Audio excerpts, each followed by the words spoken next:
hands. Camera 8. B. Timer.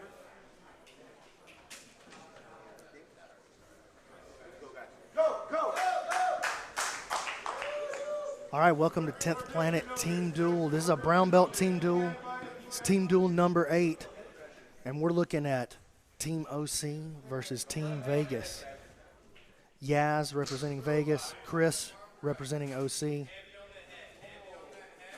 Oh, and you see Chris looking to jump to his guard right away. Yaz coming up on this top position.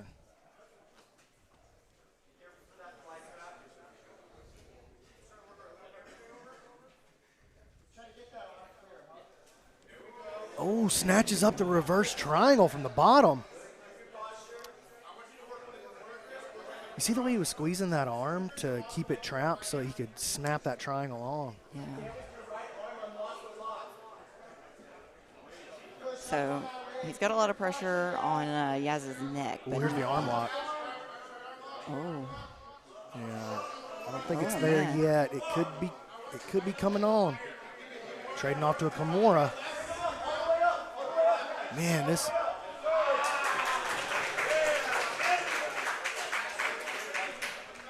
Yeah, survives. Early offense off the bottom, Chris. Nice.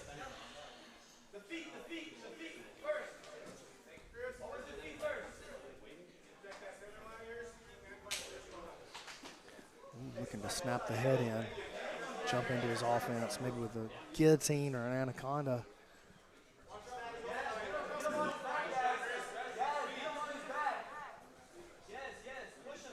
Chris really relaxed on the bottom position. Neither guy really looks like they're trying to jump and spaz into things. I mean, they're brown belts, so of course not, but both guys look really relaxed.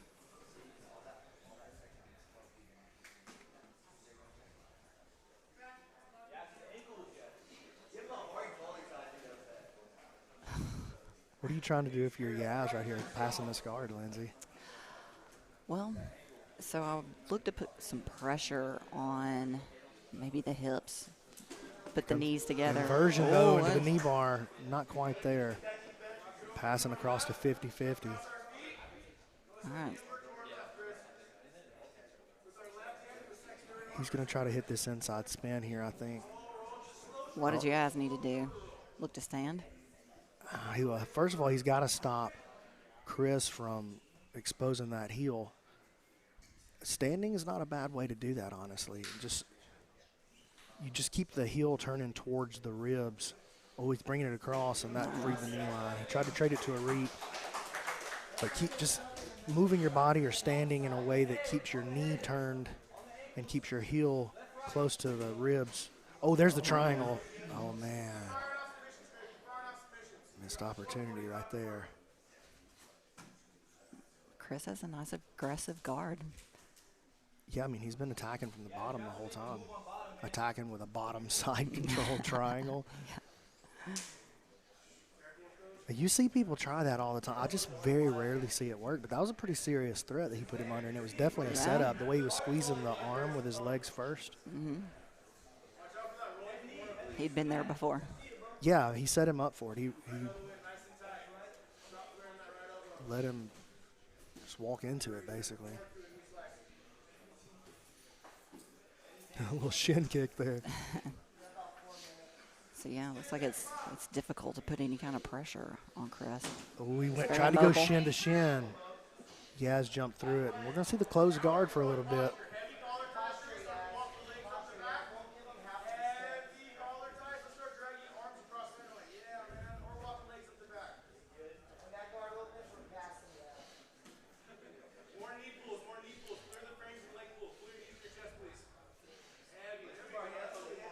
Posture broken now. Does he have a pop triangle, you think? Not yet. Not with the arm. No, I'm talking about in his game. Oh, in his game. For sure. If he's got he basically had a pop triangle from bottom side. So he's definitely got it from closed guard. But, you know, it's interesting he's not rushing to his rubber guard. Going to the London position. Gonna play a little Sean Williams. Ooh, little eye poke. Little Elbow to the elbow. back of the nog No there. big deal. These things happen from And time here to time. comes the rubber guard. Hand on the inside, so we'll see how this plays out. Hand on the inside and a stack. This is exactly where the dead orchard lives. There it is. Ooh. Yaz really just offering no respect for Chris's offense. He just kind of, I want to step through it. yeah, he's just willing to let him shoot things in so he can try to make something happen. Cartwheel pass attempt.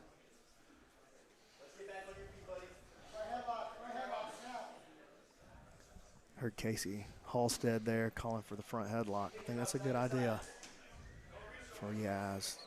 He's having a hard time getting around the legs. Chris is obviously pretty skilled in most of his guard positions. He's done a good job with Yaz on the outside, but he's done a good job with him on the inside too. So if Yaz wants to gain any ground, jumping on that chin strap or front head might be his best chance to make something happen.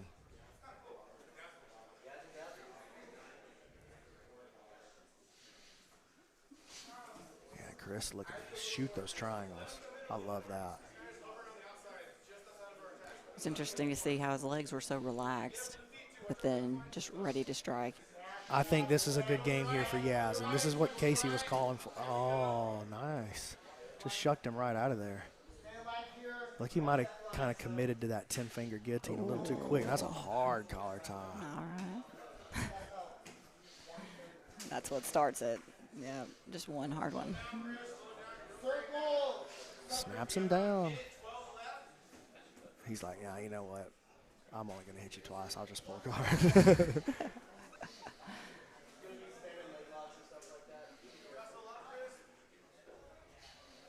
Now remember, in this quintet rule set, there is no overtime. Like if it's a draw, both guys come off the board. Yeah. So a lot of times at the end of these quintet style matches, you'll see a lot more risk taking, and there's a good example. The guy's been pulling guard all match, takes a long distance shot, and that ends up with him in a front headlock. Dragged down now by Yaz.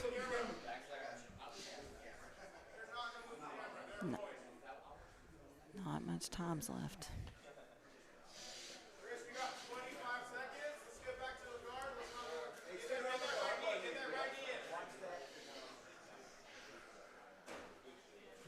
Chris, he's grabbing up his rubber guard leg, but he's all the way in bottom side control there. That's not going to really do him too much good.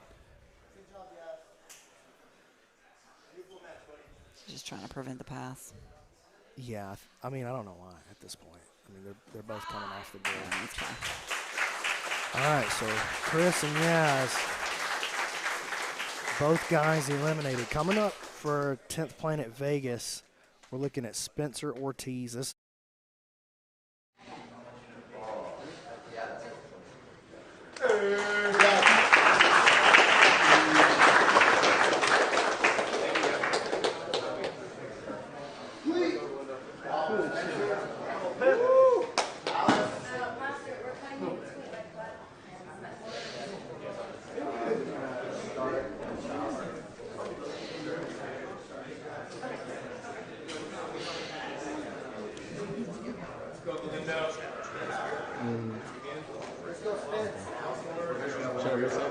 After a minute, or no, you can just start anytime. You guys start. All right. All right. Camera ready to shoot, brother. Camera B.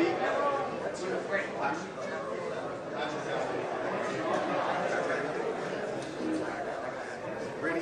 Go! All right, so Spencer Ortiz, he's got the black with red on top. Alex takes a shot quick.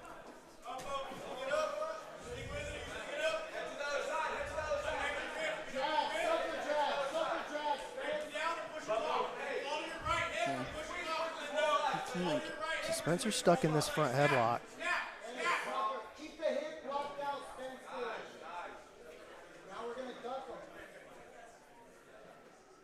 Spencer, a good wrestler. Of course, coming out of that Vegas camp, there's going to be a ton of good wrestlers over there, a ton of great fighters coming out of there. Casey Halstead, of course, the head coach. Andy Varela, though, really running the program over there, and he's got these boys looking sharp.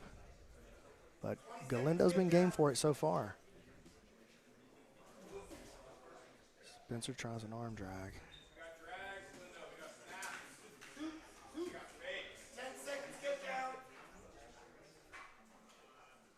Heavy on the head. And pulling him down into this front headlock again.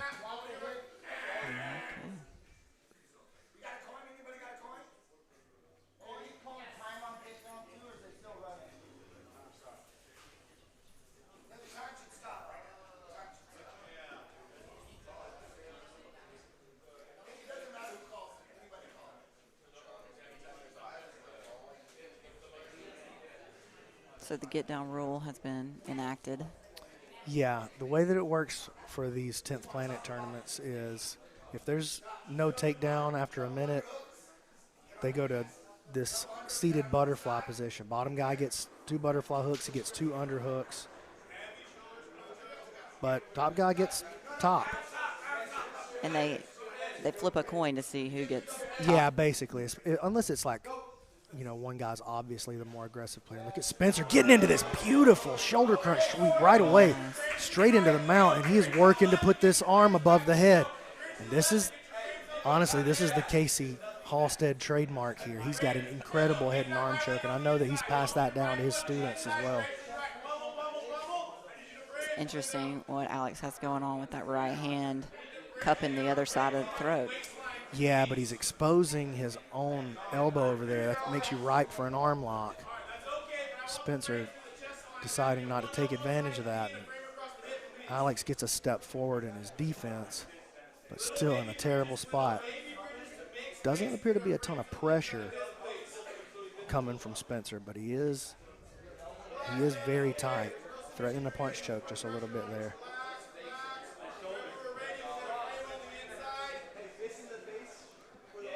So Spencer ultimately wants an underhook. He wants this head and arm choke. Yeah. You can see the way he's fighting for it. And there's his underhook, and Galindo recognized that right away and pulls that back. Spencer's got to be careful reaching back. That changes your center of base. Ooh.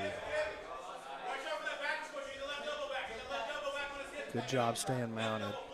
Alex tried to time him out with an explosion and a bump of the hip. Alex has that frame put into the hip. Spencer on top, his left frame. Spencer got the wrist isolated over there on his left side, though. He may be looking to feed through for a sugar hold, maybe expose the back. Alex letting his frame slip a little too far. It's going to be a back exposure. The frame is out of the way. Ooh, he gets it back through. Nice.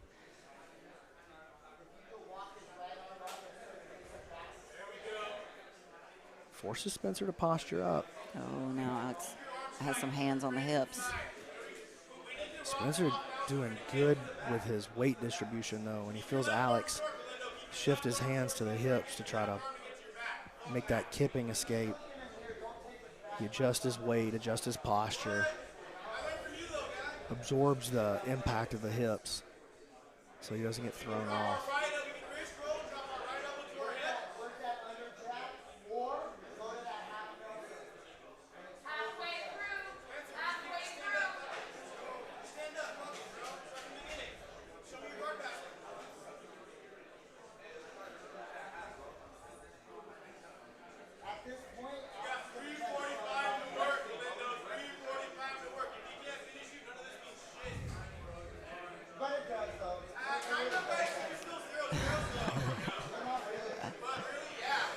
Casey and Mike talking trash back and forth, the coaches.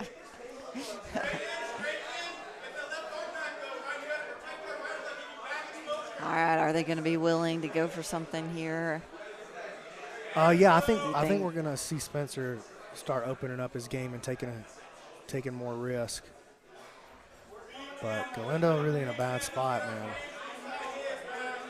all coming off of that get down position.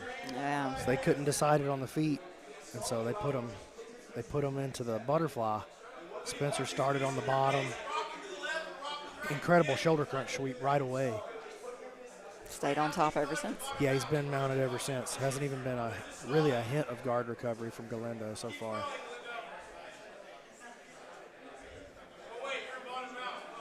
And you see Spencer starting to get a little antsy. He picked that foot up like he wanted to make a move. That probably should have been Galindo's chance to get back some inside position, at least with his elbow, maybe a knee.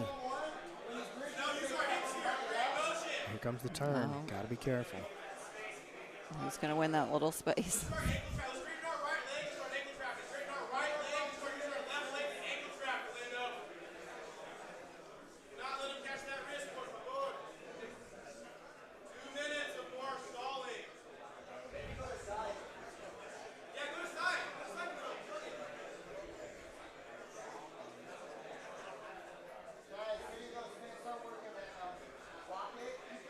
All right, so Spencer has the underhook now on his left side. Alex keeping his grip together, trying to stop that arm from being isolated.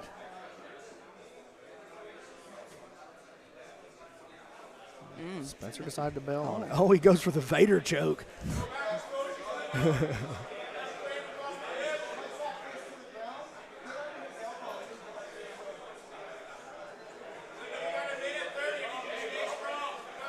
It's only about 90 seconds left. Spencer's going to have to find a way to get busier. Yeah. All for naught. They're both going to be out. Oh, here's the lift of the elbow. That elbow very compromised now. Let's see if Spencer can do anything with it. I still got it. Oh, he lost. And Alex again just finding a way to hang on there.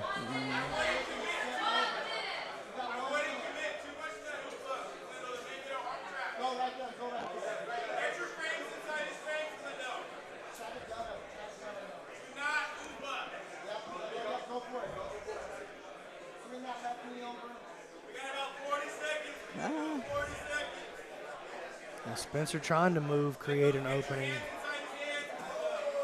There's a roll. Let's see, Spencer going to make some kind of big move right here for sure.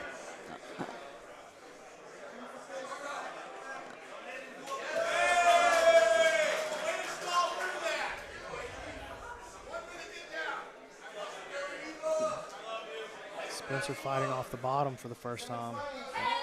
Decided that just wasn't going to go down that way. It doesn't look like we're going to get a dub in this match either. So Spencer and Alex both going to be removed from the board.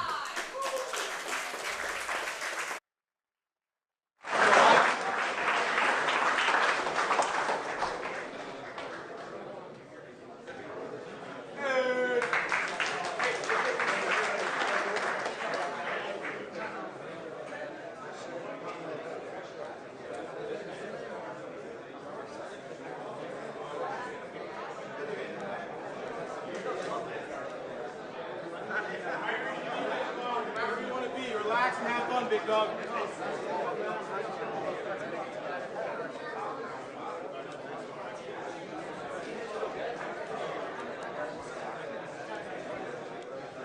Camera A.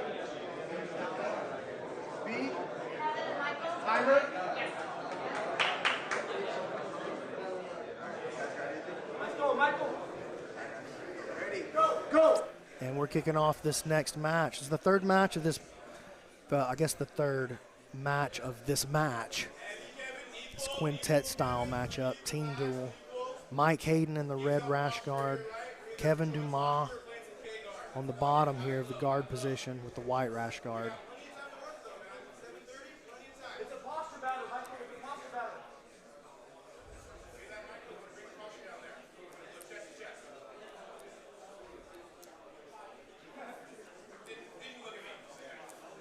Who would you say are some closed guard specialists? Within 10th Planet? Or Yeah. just overall? Like Yeah, within just 10th Planet, I mean, any of these guys that have really studied Eddie's game closely are going to be really good with the closed guard. So you know, if you're an adherent of the rubber guard, you've probably spent a lot of time developing your closed guard. So I think about Ben Eddy. I think about Nathan Orchard. I think about Barn Cat for when I think about closed guard. Boogie and Gio, both phenomenal closed guard players. Look at this inversion here. Dumas. Nothing going, though. I was just thinking a lot of people nowadays, you know, when the game does go to close guard, you're kind of like, oh, this is going to take a little while. But there are some guys that are super dangerous from this position. Yeah, but even the guys that are dangerous, it's a slow-paced game, and it's the movements that make the close guard work. They're just a lot more subtle. He's having a tough time getting his knee up the middle.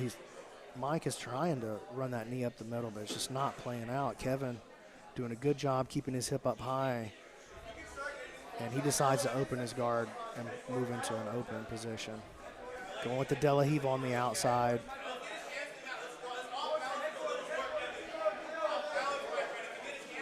Kevin trying to sit back. Sorry, Mike sitting back for an ankle lock. He's got to be careful that he doesn't get this thing turned into a back take. Okay, 50-50, drags him across.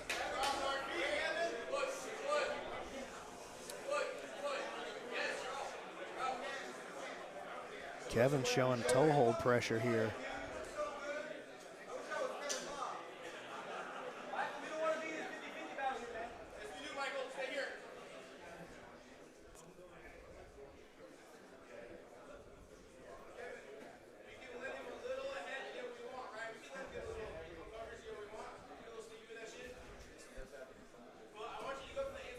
Both guys keeping their feet crossed up pretty tight, not really allowing a lot of movement. And then there's the exposure. Uh-oh, Kevin may have something cooking here. Ooh, I thought he had it there. I thought he screamed tap, to be honest with you, but apparently I'm very wrong because nobody else reacted like that. Slips the heel again. Oh, no. Knee bar. Oh, my God, this one's going to be bad. Just doesn't quite have exactly what he wants on the knee line. Switches off to the toe hold on the other foot. There's the knee. Ooh, he might have the knee just enough. Oh, it's so close. And the knee is out of there, man. Kevin survives. And now he's got a short straight trap that moves into 50-50. And so Mike looking like he was in trouble for a second there. And then when he got out, he dragged the game right back into 50-50. Kevin's got an exposure. He's got a bite on the heel now. Oh, man. I think Mike he's choosing to pull the grip on that 50-50 instead of using his hip to get the movement that he needs for the break. I think if he hadn't done that, he might have gotten the break already, or gotten the tap at least.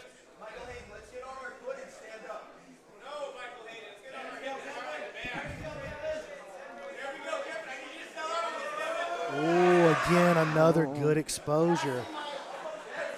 Mike on his feet looking to pass. Oh, he kept his foot inside there. I mean, he apparently feels really comfortable in these positions. Here's the reap.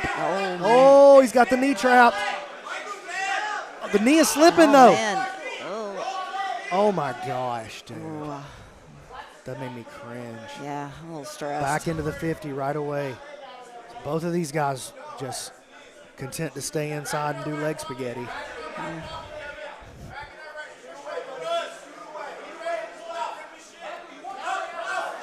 Hayden up and looking to pass now. Decided to bail out of the leg lock game, but I think Kevin's going to drag him back in there. Looking to invert. Oh!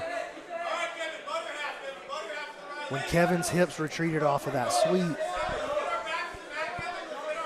Mike just closed the space out, didn't allow it to open back up.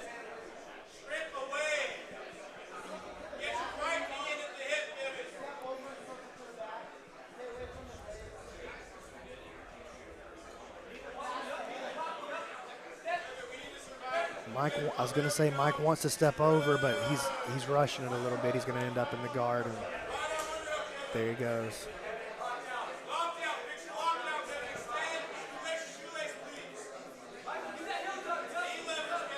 Mike does a good job avoiding that lockdown. Gets the position with his left arm. He's going to start dragging himself up. He needs to be careful of that frame on the hip. Using the front headlock to attack the half guard. I like this.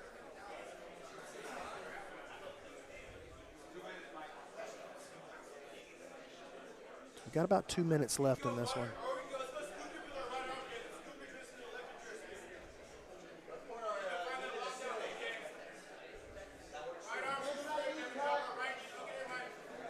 Nice pass. Saved the back take and, you know, ended up back in the front. I mean, basically the front headlock.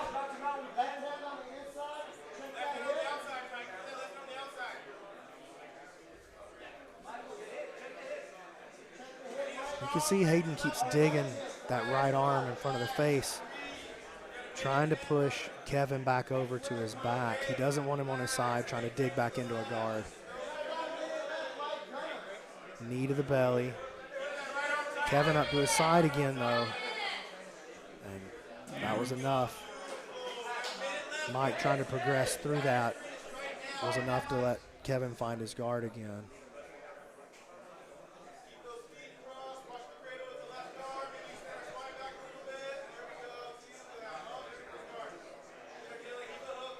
What's the main thing that you're looking for before you pass?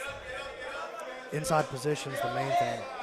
I don't pass a lot to the outside or even under. It's mostly inside position passing for me. We're going to get a leg lock shootout right here at the buzzer.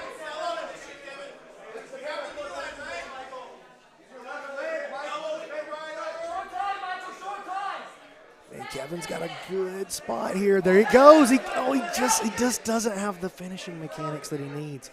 I think he's got a weird angle. Well, and his Mike elbow, keeps turning his ankle like he's supposed to. he keeps trying to catch that heel hook up here on the high part of his forearm, like with his elbow.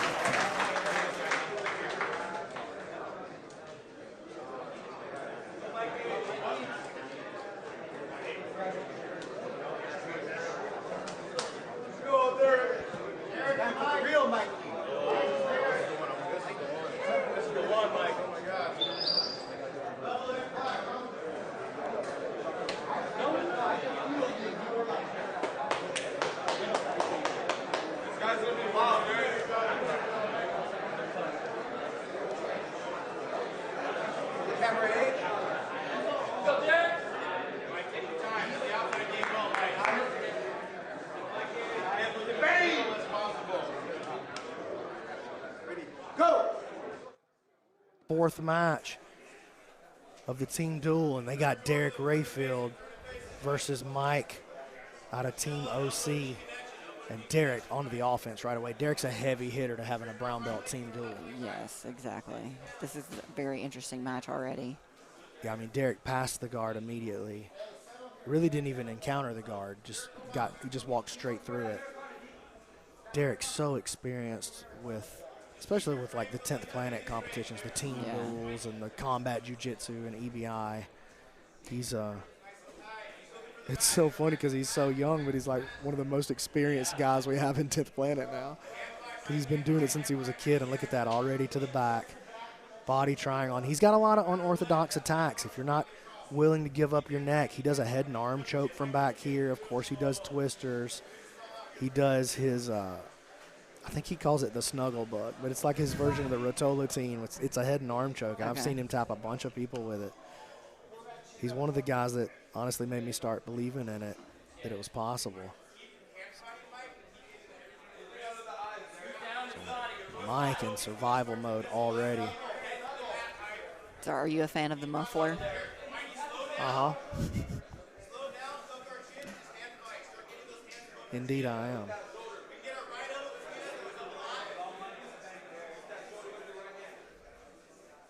Derek keeping that body triangle. Oh my gosh, he's got it on the low side there. And now look how Derek's trying to bring his elbow across to the other side. I'm not sure if he's just doing that to hold. Ooh, under the nose. Dang, Derek. He's looking to just watch this hand, this left hand. That might be enough there. That might be enough. He's nowhere close to under the chin. Oh, man, Mike's a tough dude. He's going to make Derek bail, but he almost kept the body triangle all the way to mount.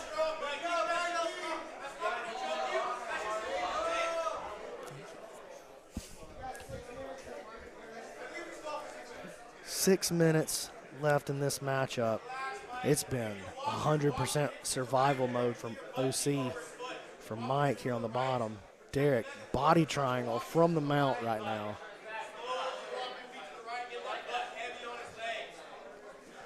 So on the weight limits, it's getting rough on his face too, though. On the weight limits, every individual athlete had to be a certain weight, right? Instead of like having a team total. It is? No, you're right. You're right. They did do a it's like, I think it's a 170 and under. Okay.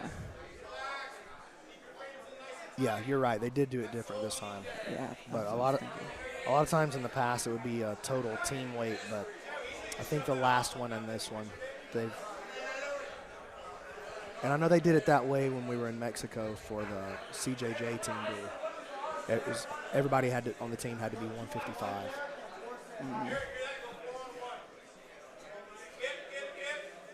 Derek's mount looking great. See the way he used that left leg to lift, kind of turk the leg back over, keeps Mike flat. But when Mike does turn, Derek just all over him. And that was a wise choice by Derek. Oh, man, already jumping onto the legs.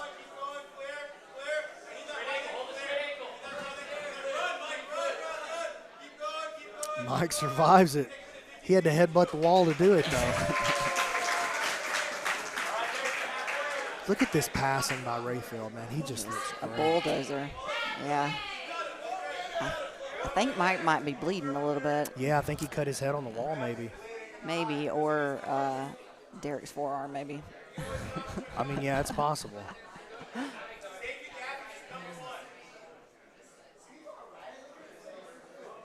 Derek looking for a knee crush from the top position here. Look at this. Okay, it's been a little while. Nice.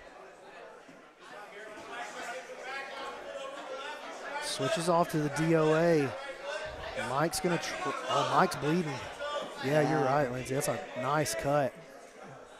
I think that might have been Derek gravity in Derek's forearm. And here's the outside heel hook. It's not quite there. Derek reaching through, but the toes are starting to slip. And now check out how Derek weaves his own left arm through. He switches off to the shudo grip with a straight ankle. Mike getting desperate. Got it. Shudo grip.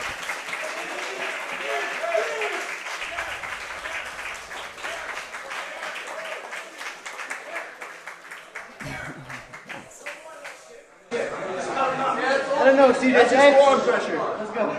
Friendly competition, guys! Friendly competition! I think that happened. Yes. Keep it real. Keep it real. Winner. Breathe. Deep breath.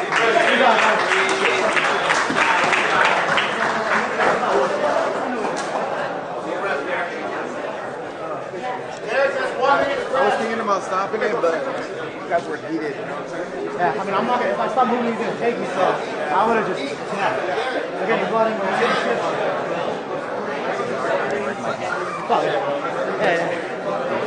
You sure, my guy?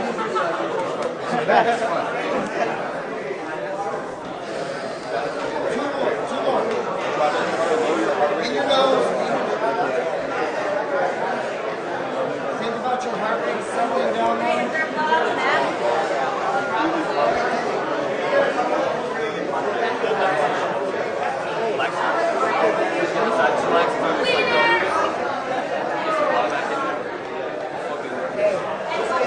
We gotta start. We can't. You were like this. That's allowed.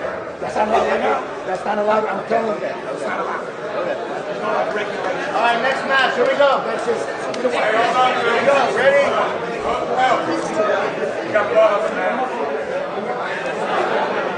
Because it's allowed.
All right, well, I take back what I said about the 170 weight limit. My man, Noe De Leon from OC, he's definitely not 170, kids. Derek tries to hit a duck. And De Leon, the last man standing here for OC.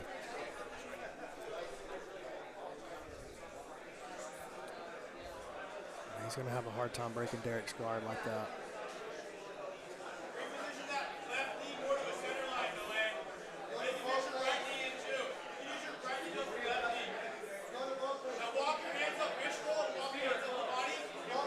Oh, man, that's just good fundamental. I mean, he almost got through there. No way, making heavy pressure against Derek here. Give him a taste of his give him a little taste of his own medicine. I was just thinking, Derek's probably thinking, Eddie just said something to me about this. Yeah, you're gonna have to be very careful here, though. Derek has. You were asking who's dangerous in the closed guard. Derek Rayfield's dangerous in the closed guard, but no way. De Leon stacking in. He ain't having that.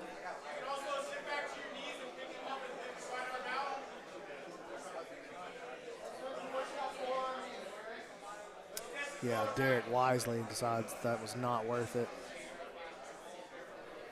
No slamming? No slamming, definitely.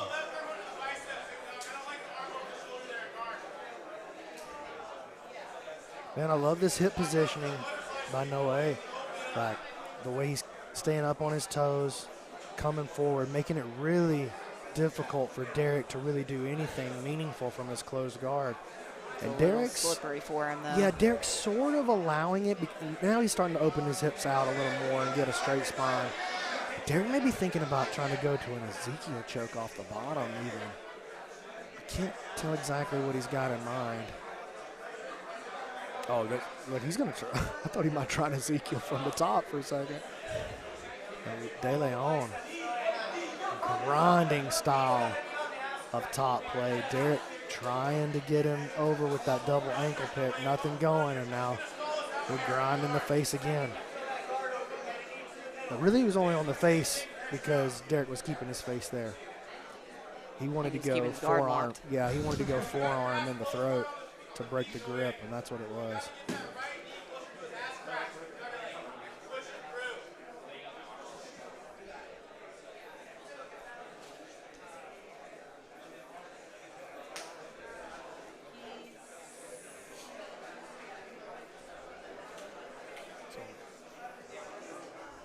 Slow pace to this one.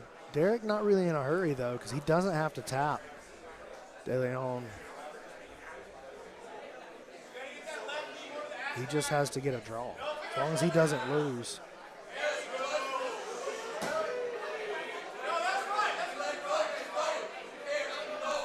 So what's going to happen the next time that that Vegas is up? Does Derek sit? It'll be the next guy in the rotation. Okay. Yeah, which would be Nick Ortiz. He's still on the sidelines here for Vegas. He's a banger, too.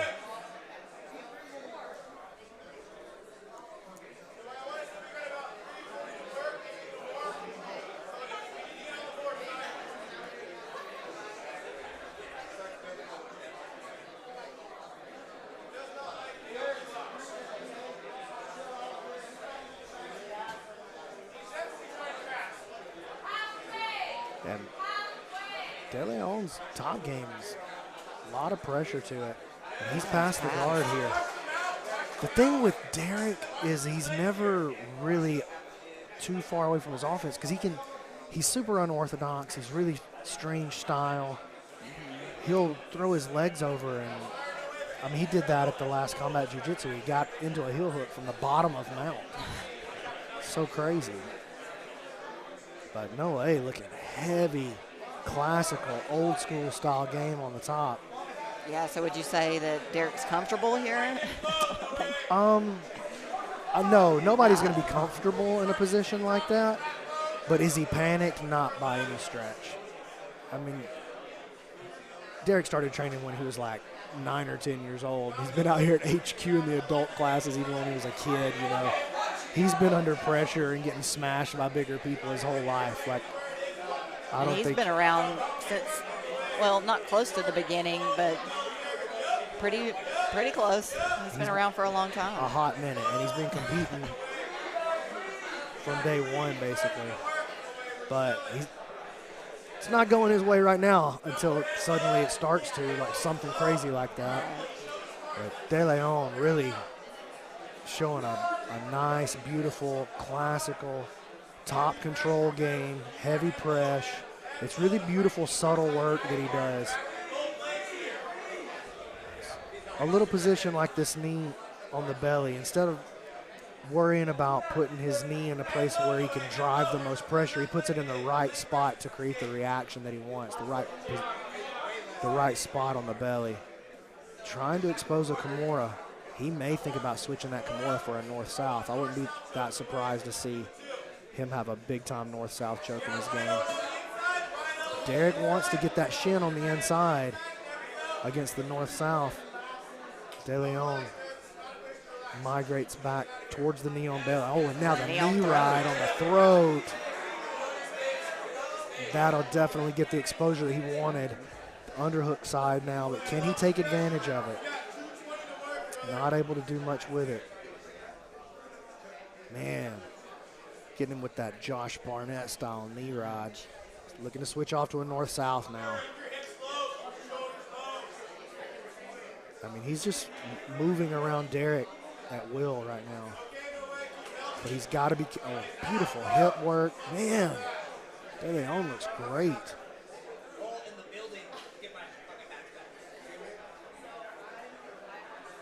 I'm super impressed by his control and his movement, like his willingness. Oh! Oh, he rips out of that arm lock, but I tell you what, that's just an example of why Derek is so dangerous, man. He's just never totally out of the game, even when it's not going his way. Oh, man, Derek now getting pressured against the face and neck. A lot of similarities to how he treated his last match.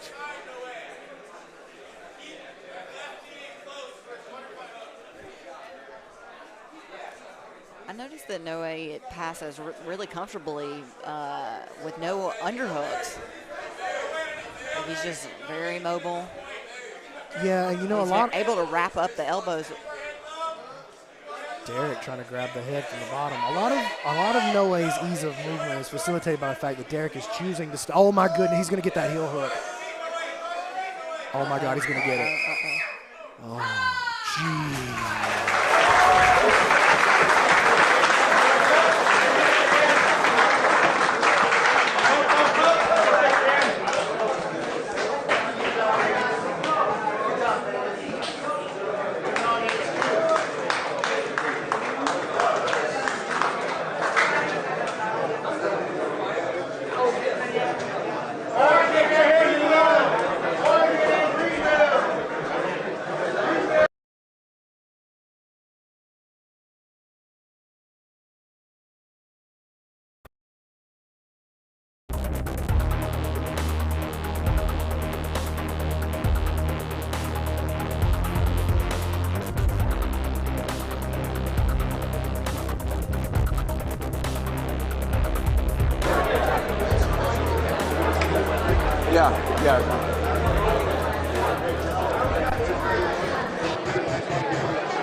no more trouble.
So this is going to be Joey from Greenville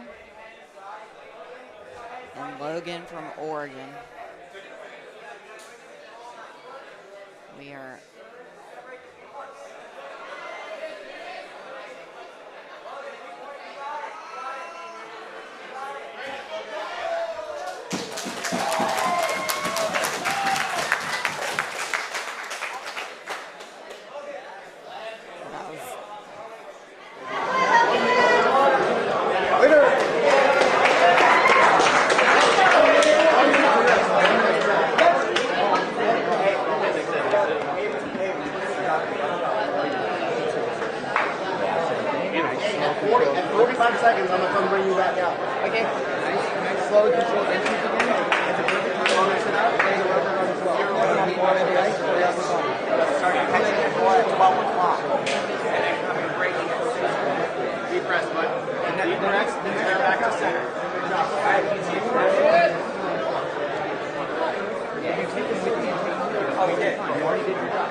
so we got Logan on the bottom from Oregon, and we have Sergio from Greenville on the top looking to pass.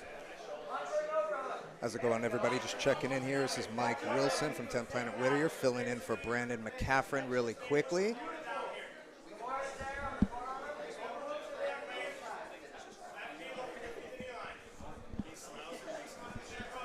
Sergio looking to knee cut up.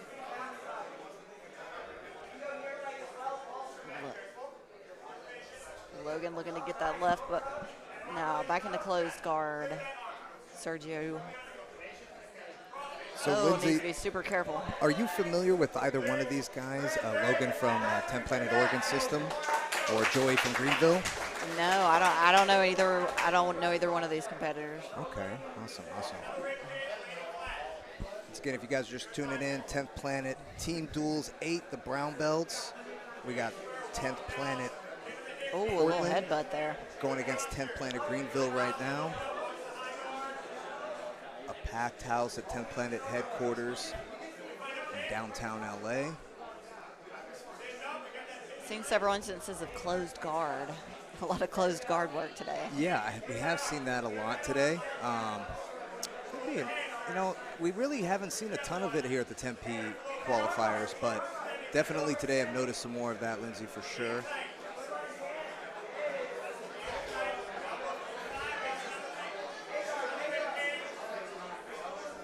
Little hand fight exchange going on, guys.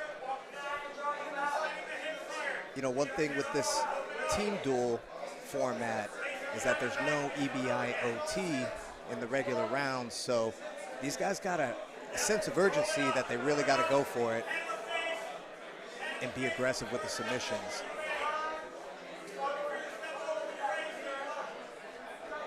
Yeah, this could be your only chance. Definitely, could be your only match on the day. If it's a draw, then you both sit. Logan working a high guard. He's kind of stuck in a Dagestani handcuff situation. Joey from Greenville on top, driving that pressure forward. Logan with that foot on the hip. Good angle. Trying to start some mission control. Looks like he's squeezing his knee. Foot on the hip. He's going to try to create that angle. Sergio able to pull the arm through.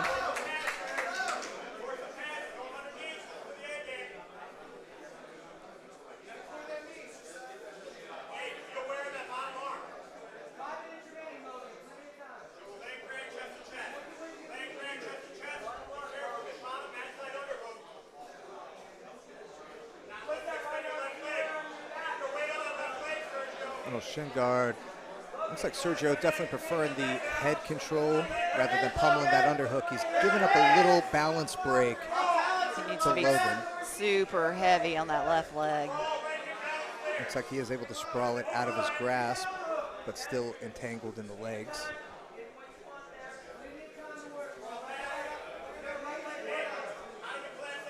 Once again, the hand fight. A little knee weave in the action. The halfway timer being sounded.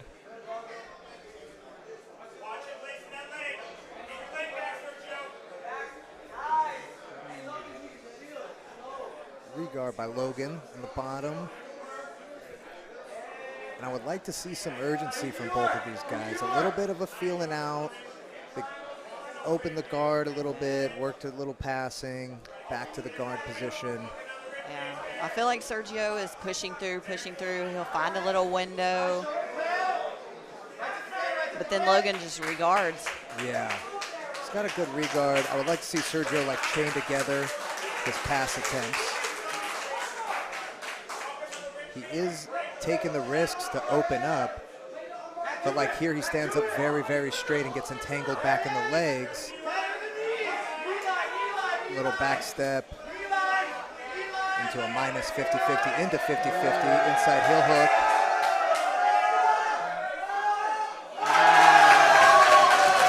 Get the submission finish.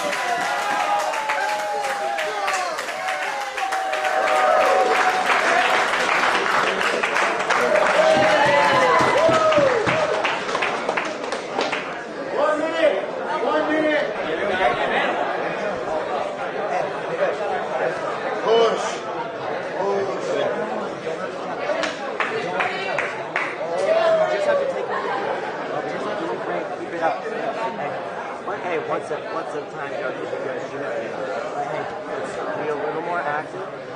You're squeezing a little too much, so relax a little bit. Relax a little bit. Yeah, you know you can get a bite, you can finish these guys. So focus on all your energy hitting your grips and not on the hand fights. Relax, just like that. So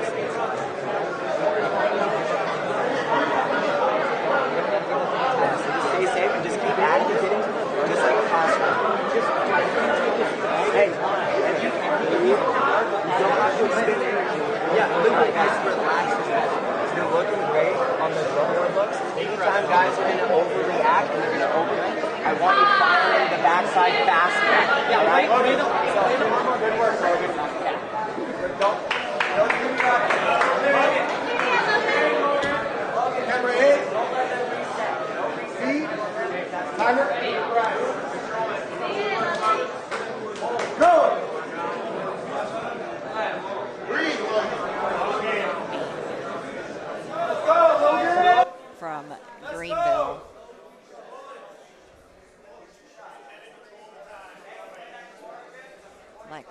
This is Logan's third match. And I haven't seen Logan compete here at the 10 Planet Qualifiers, but I'm definitely invested in learning his last name at this point, coming up with 2 subs. Yeah. I believe we have that. It's just on Brandon's phone and it's locked. Oh, shoot. I'm going to have to guess the BMAC code. Good little back step attempt. He's a little bit high with his underhook. Kept him in front of Logan. And I like how Logan plays his Z guard. He gets that foot into the crevice. He off balances with it with that collar tie position. And he's very active with both hands. Like, he's good at using multiple limbs at the same time, which is kind of key in playing the bottom position. As I say that, he's getting attacked with this Kimura that Jimmy uses to pass with. Logan's doing a good job of getting his foot involved on the defense, and he does escape it. Really nice pass with the Kimura roll from Jimmy from 10 Planet Greenville on top in the black rash guard and shorts. All right, I believe his name is Logan Marshall. Logan Marshall from 10th Planet Portland. I believe Oregon, they may have thrown a couple of different schools, but they're all about under the same umbrella of Phil Schwartz and Nathan Orchard. Those guys in the Pacific Northwest doing a great job. I know Andrew Alexander as well, high-level competitor.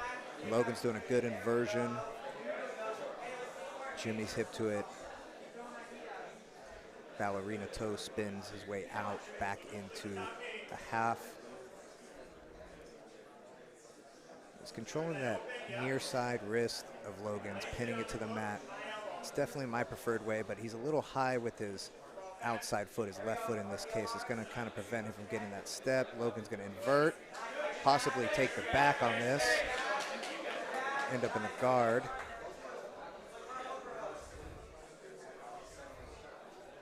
I would say Logan's inversion skills are definitely been on display here today, both regarding and attacking submissions.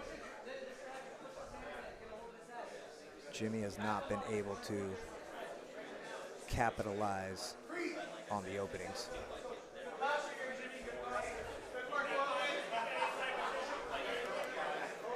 Lindsay, what's your game plan here? If you're Jimmy on top, you've seen Logan have a couple of matches. You know he's got to be more tired than you are. What do you do in this close guard about 3 minutes left? Some people have such a strong close guard that it immobilizes you. So, I mean, you either want to, like, stack them up on their neck, try to, like, flow into the legs, or you're trying to Boys Town pass up the middle. You know, you really want to, like, push down on the hips like Jimmy's trying to do right now, trying to open up some space for your knee to come up through. Are you more of a fan of passing on the knees from the close guard, or do you like to control like the armpits and stand up and use like a log splitter type pass? I kind of like pressure passing. Okay. I feel more like a baby giraffe when I'm doing outside passing. Center of gravity as Logan gets to that mission control position. It looks like he's attempting to maybe pump up to a dead orchard. Tough to see the right angle from our position, but you at home, you might have a better look. Jimmy's really driving in there, but careful to not overdrive and get rolled through. Logan is just a little stacked, a little tight in the hips. Jimmy's going to give that omoplata sweep and transitions right into 50-50. Nice. Jimmy almost left his leg in the middle. And he's still under attack. He's not quite out of there yet. That was a smooth transition by Logan. You know, and he's put that on display where he attacks high and gets the big reaction for the upper body submission into the legs. Really good display by Logan Marshall today.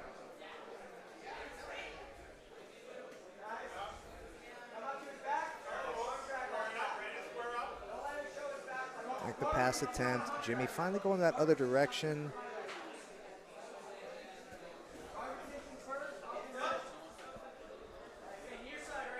And I think Logan Marshall's proven his hips to be very hard to control, very difficult to pass. I would like to see Jimmy maybe switch off to a headlock or cradle type style of passing. because it seems like no matter what he does, moving on the outside or just trying to get through into a knee cut or into an underhook. I haven't really even seen him establish an underhook from half yet. Right. So, well, it's very hard to control his knees, Right. Logan's knees. He's not allowing them to be pushed together, or like even from the knee shield, he's making it almost impossible to go forward into a twister pass, and he's just really controlling with that knee shield. Absolutely. And he does a good job of transitioning to an open guard, closed guard.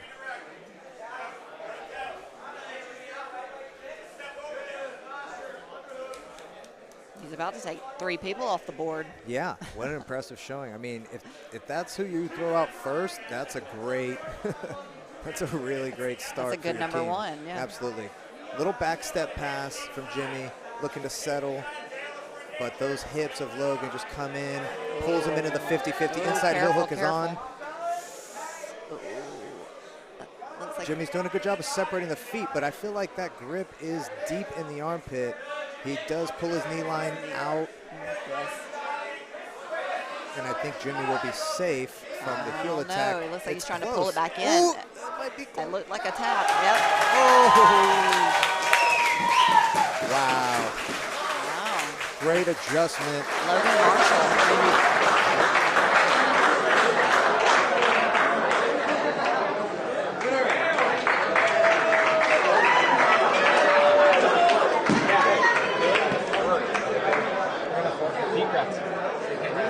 Can we do that? I don't ask Eddie. What? No, oh, no, Bill! No, you want it? You want a team like this? All right, go kill it right now. You need to draw this guy out. Hey. Our game plan is look for clean shots. Is this their last guy? And then, yeah. Inside, let's go 50-50. Got it. Where's the minutes? Let's play 50-50, all right? I want to see your leg game. No team like that. Let's go get it. There's 2 more. There's 2 more. All right, do your best. Unless you're tapping this. Yeah. Logan, hey, deep breath right there. We trust for you. You can't do it. Good work. We trust for you. Good work. Use this as a way to kind of keep your breath and to keep your body warm. Just don't commit too much on some of overhooks. Because remember, overhooks maybe you do New York, and then you just put that right leg on his hip so they can't get over that pass. Yeah. If you can't get guard, remember you can do the same with 50-50. You have excellent control. If they make a mistake, you can get a free sub. If not, we can breathe a little bit. If they come out super fast, we just start trying to get the 50-50. That's pretty good. Yeah, beautiful. Just like we did to get on the team. You're doing great. Good, Logan.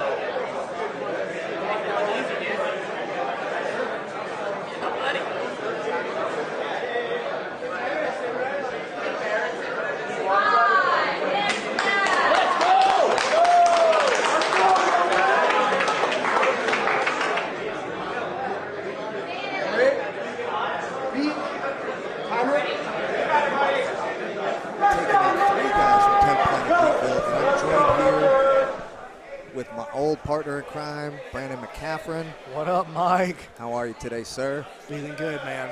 Excellent. We got a good matchup here. Yeah, this kid's on fire. Logan Marshall wasting no time getting directly into 50-50 against Bashir Azam, and he's hunting for that inside heel hook once again.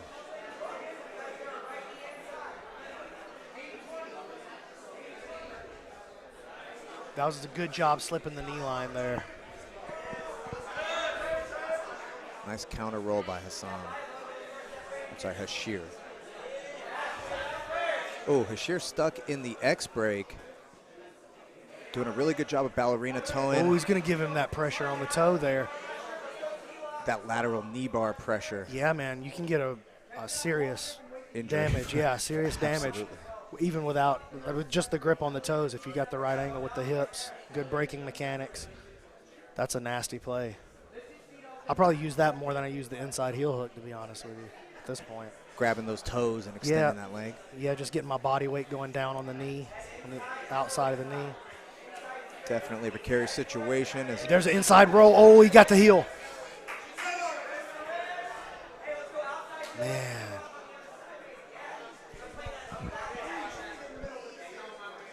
Bashir's defense holding up, remaining solid. What I like I'm seeing from him right away is he was focusing on, oh, interesting reset. But Logan Marshall laughs it off. Bashir doing a really good job of separating the feet. As I say that, he gets put in the X break. It's so hard to get your arm back once you find yourself in that spot. But Bashir doing a really nice job. Logan might be getting the grip he wants here. Bashir now with the exposure. Great back and forth battle.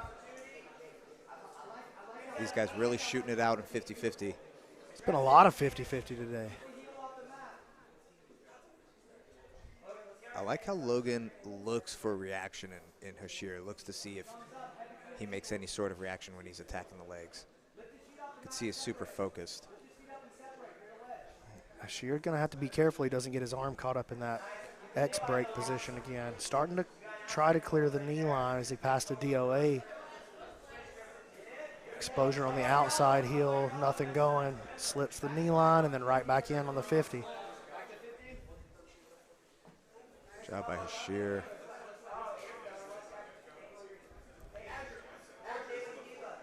He wants to come up and pass, but the way that Marshall laces the legs, Right back to it. He wastes no time. And if you're another team here, you got to definitely take note. That bolt cutter on the foot.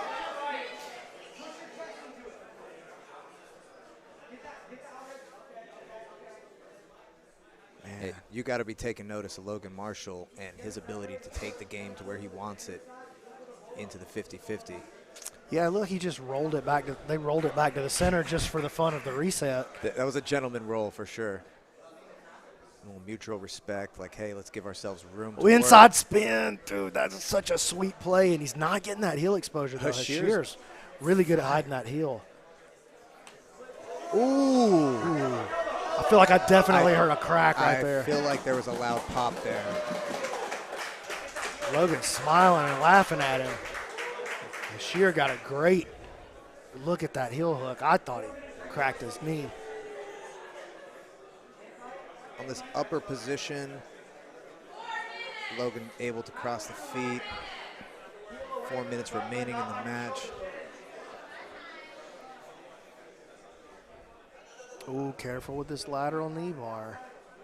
Bashir doing the right thing on crossing Logan's feet, helping to relieve pressure. I'm a big believer in uncrossing the feet first in a lot of these leg entanglement positions.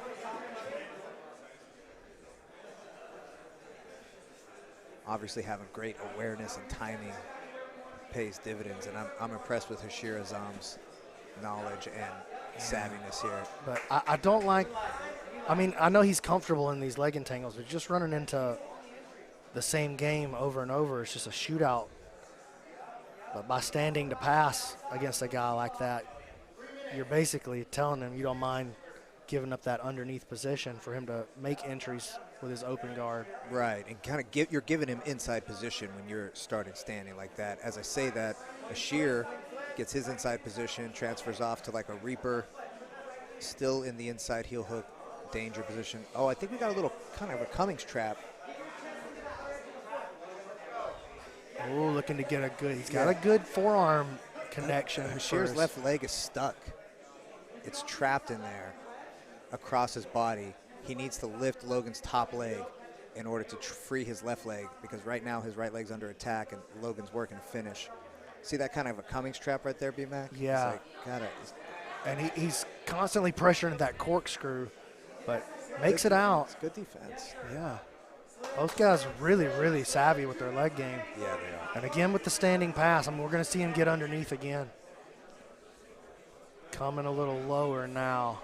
I think this is a better play if you want to stop him from making those entries to your legs. Yeah, I would definitely want to get chest to chest on somebody like that and minimize how much I'm standing in front of them and giving them access to my far leg. And, you know, honestly, a lot of guys who have spent that much time developing their leg game, a lot of times if you can get through that initial attack, that's the way to break them down, get them into some places where they're uncomfortable, because a lot of times they haven't spent the time with the more classical Yeah, they become a specialist a lot of the time, especially good 50-50 players. I would say that's a fair representation. And, you know, I'm sure Logan Marshall has more jiu-jitsu to his game, but if it's not broke. Don't fix it. And his game so far. Oh, there's a nice corkscrew attack. Tight on my ankle. Yeah, going to the sock lock. Getting those big reactions. And Logan smiles. That's a smile of a 20-year-old with rubbery joints.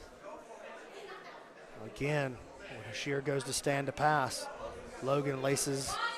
He basically does an Eminari roll, just laces up the 50-50 instead of the honey hole, though. Yeah. Brings that rear leg in from the back side.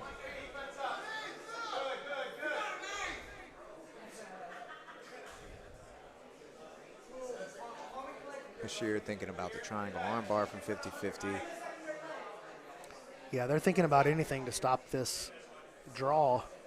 Logan pretty happy to just draw it out, though. He's got to feel pretty good. He pulled 2 people off the board. Three people so far. Oh, well, if he gets this draw right here, it's going to be 4. Then. Right. Oh, and into a buggy, no arm buggy. And now Logan getting to the top position. He's going to think about trying to close it out. Nice position. Good entry by Bashir. Tries to high step, ends up in the 50-50. Back to that like little Cummings trap that he's got on Bashir's left leg. Has to ditch and roll out. Oh, we see a back take attempt right at the end. Logan Marshall.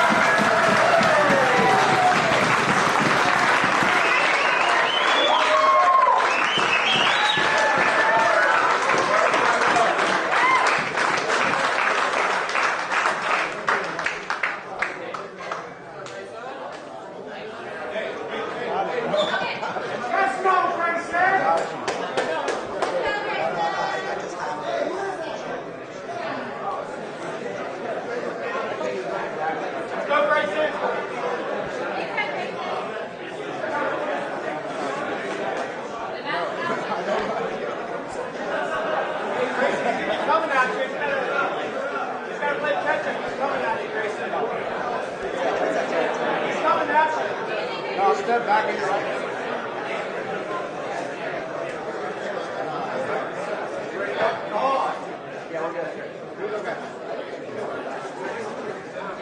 Number 8, beat, timer.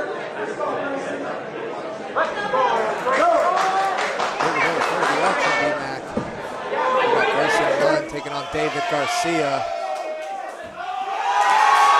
Look out, Munn getting busy right away. Munn with the double over lateral drop.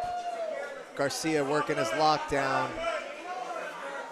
And in that double over lateral drop, Grayson did not have any sort of underhook, so now he's kind of clinched to that head. We're seeing a whizzer here as David Garcia working that lockdown.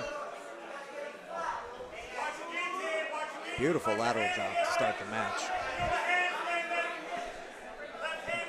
And it looks like Munn might be hunting that Japanese necktie. It looks like he's trying to create that cervical pressure. Garcia recognizes, does a good job of getting his head out of there. Oh, look at Garcia. Moving with that pressure, sweeping back to the top position. Just, man, that was just great guard work. The way he moved with the shuck on each side, because I mean, Munn hit him with a good play. Yeah. He tried to shuck him to one side, followed when David countered. David counters the counter, follows up, ends up on top. Beautiful display from David Garcia. I've seen David Garcia compete a couple times here. He's good, man. He's a hammer. He's really good. He was in the PGF last season, and he was outstanding. He's definitely one of the better unknown grapplers in the 10-piece system, in my opinion. He does it all. He wrestles well. He does have a good guard. I've seen him play legs. Strong back. Strong. Very powerful for like a 145er. Great back attacks. Good mount. He's very well-rounded. Tempe Lombard product. Training with Manny Vasquez now. Both those guys coming out of Illinois, making their way through the South. I wouldn't even consider South Carolina the South, Mike. That's Yankees to us. Oh, really? Yeah. to Alabama's. Yeah, as a bunch of Northerners. Northerners. Exactly. Check out the body lock by Garcia. Oh, nice reversal by Munn. And man, David is tenacious. Running that double. Wow. David Garcia. Look at the dog go. All the way into the body trying on. David is very, very good here. Munn staying alive, clears the bottom hook. All the way back to his guard. Strong attack sequence from David Garcia.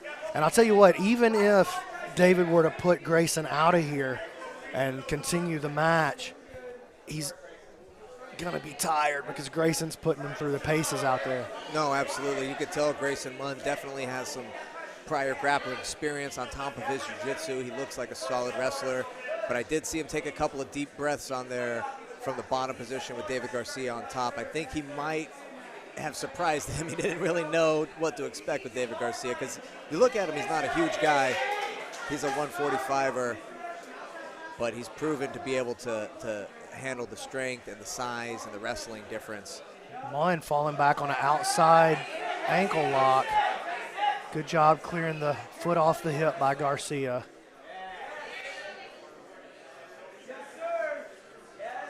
Look at him step all the way over it into the mount.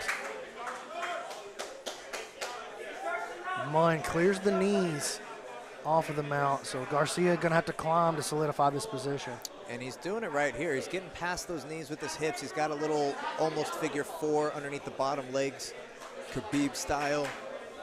And he's doing a real good job of just holding down his hips and holding down the arm needed for Grayson Munn to build his base back up, which is his right arm. He's doing a really good job of pinning it to the mat. Garcia with Still the got that body lock. Oof. Trades for a crossface. Now switching back to a grip. Got to be careful there.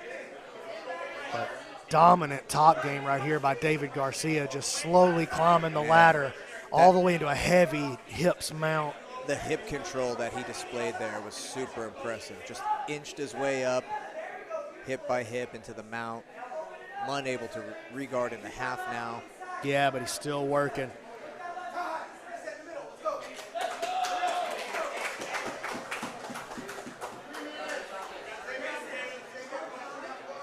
Top half guard with the crossface and the underhook.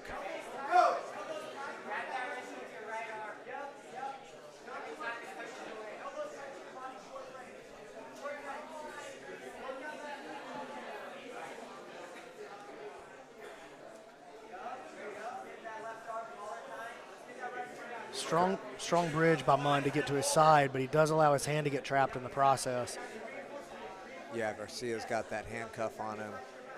Munn knows what to do. He's putting pressure on the wrist, laying his back flat. He's going to force David to let it go. But David's doing a real good job of staying in that gut wrench position, uses it to backstep pass. Beautiful work. I mean, Garcia looks so good right now. He does. Into the mount. With the smother, getting the hands up, reaction from Munn. Heavy hips, too. Look at the weight that he's putting down with the hips.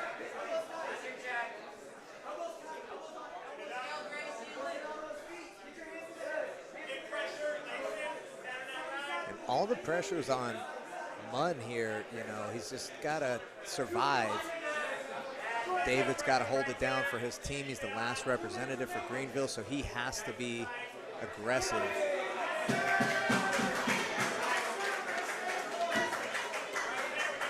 David's starting to dominate the guard of Munn now. Yeah, he's kind of figured out his movements. He kind of feels where Munn likes to move, and his hips are beating him. Set up a truck roll here. I like the patience from Garcia. Yeah, needs to be aware of that backside Kimura there, but he's going to try to switch it off to his own Kimura. This is a good play for him. See if he can follow it through to a dominant position. Maybe this rear triangle comes out of it. Oh, elbow on the inside, though. Great back take. Man, beautiful movement. Garcia's just in total control of his opponent as well as his own body movements, and it's really special to see. The problem, though, Mike, in this rule set, that beautiful control is going to turn into a draw. Right. And it's going to take his team off the board. He's going to have to take a shot, take a risk right here if he wants his team to stay in. Munn survives. Yeah, Munn's doing the right thing, thinking survival. It's going to bring it home for his team and advance them into the next round. This, of course, being tournament-style team duels. There is no EBI overtime in the standard rounds. So if there's no submission, both competitors will be eliminated. And this being Greenfield's last man, David Garcia, he needs a submission victory with less than a minute remaining. Yeah, he's going to have to take a risk here. Here's the exposure. He's going to make a run for the truck. He needs to be careful. Munn's got a good grip around the waist. He can maybe retruck. He's building up to that elbow. Uses that to sweep, but he might get his back taken. Yep.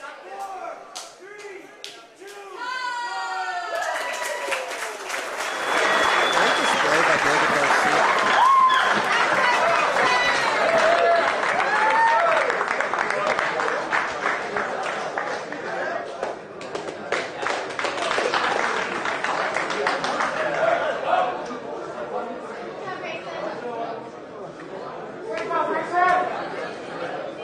Okay.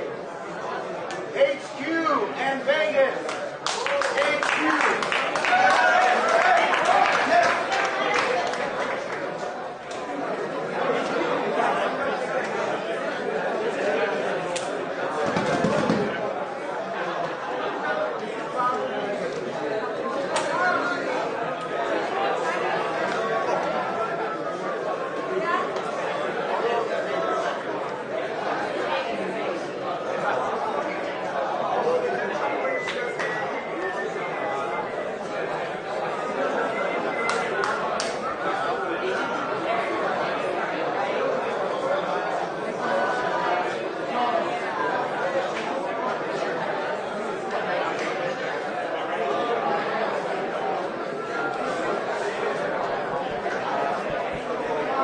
Yeah, baby.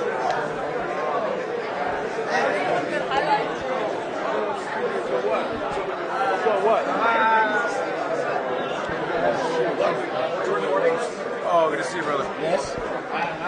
Record like all that. Can I hit that? Ask.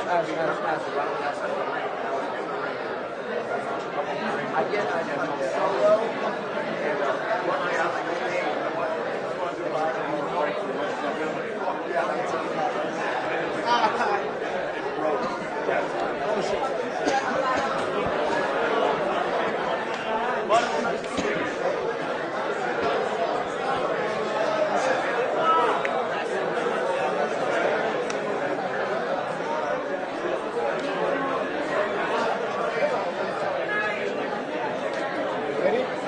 Yeah, I'm ready.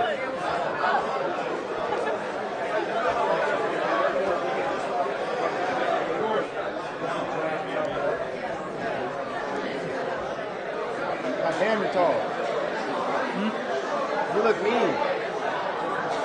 What does mean? Mean at the Surya. If he dies, he dies. If he dies, he dies. This is Team Winter is coming, representing 10 Planet HQ. Fucking Winter's not coming. Winter is here. woo! Winter is here. What's up, man? What up? Ready to go hard or what? Going hard. Shin strap all day. Get it, man. Shin strap time, dog. Let's get it, man.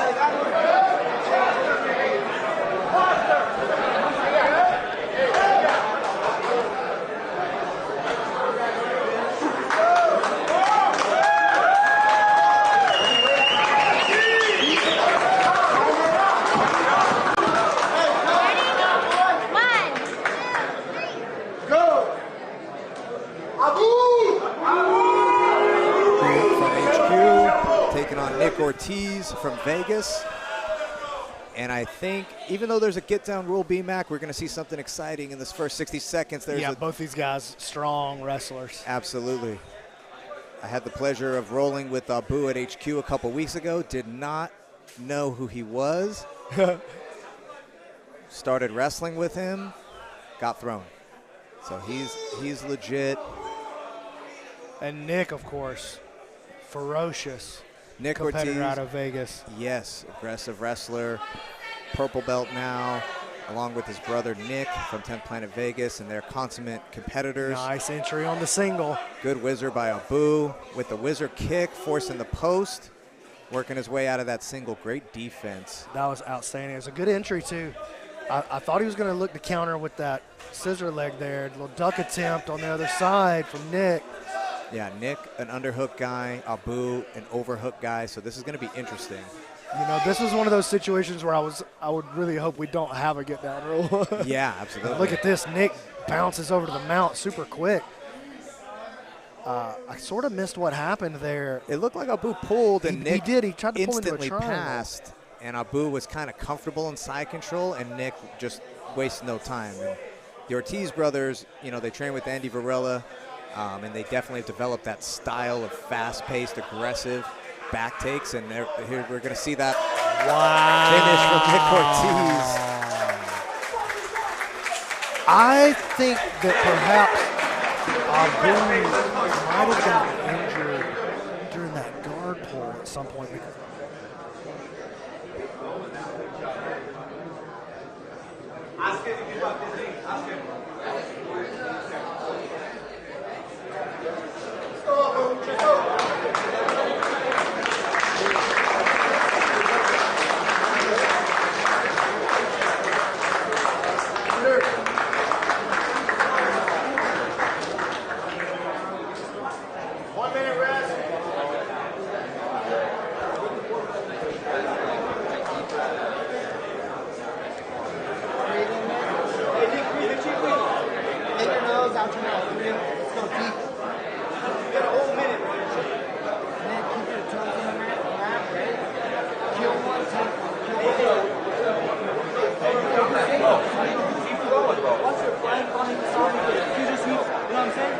I'm kind of like betting it. Yeah, as long as you know it's there.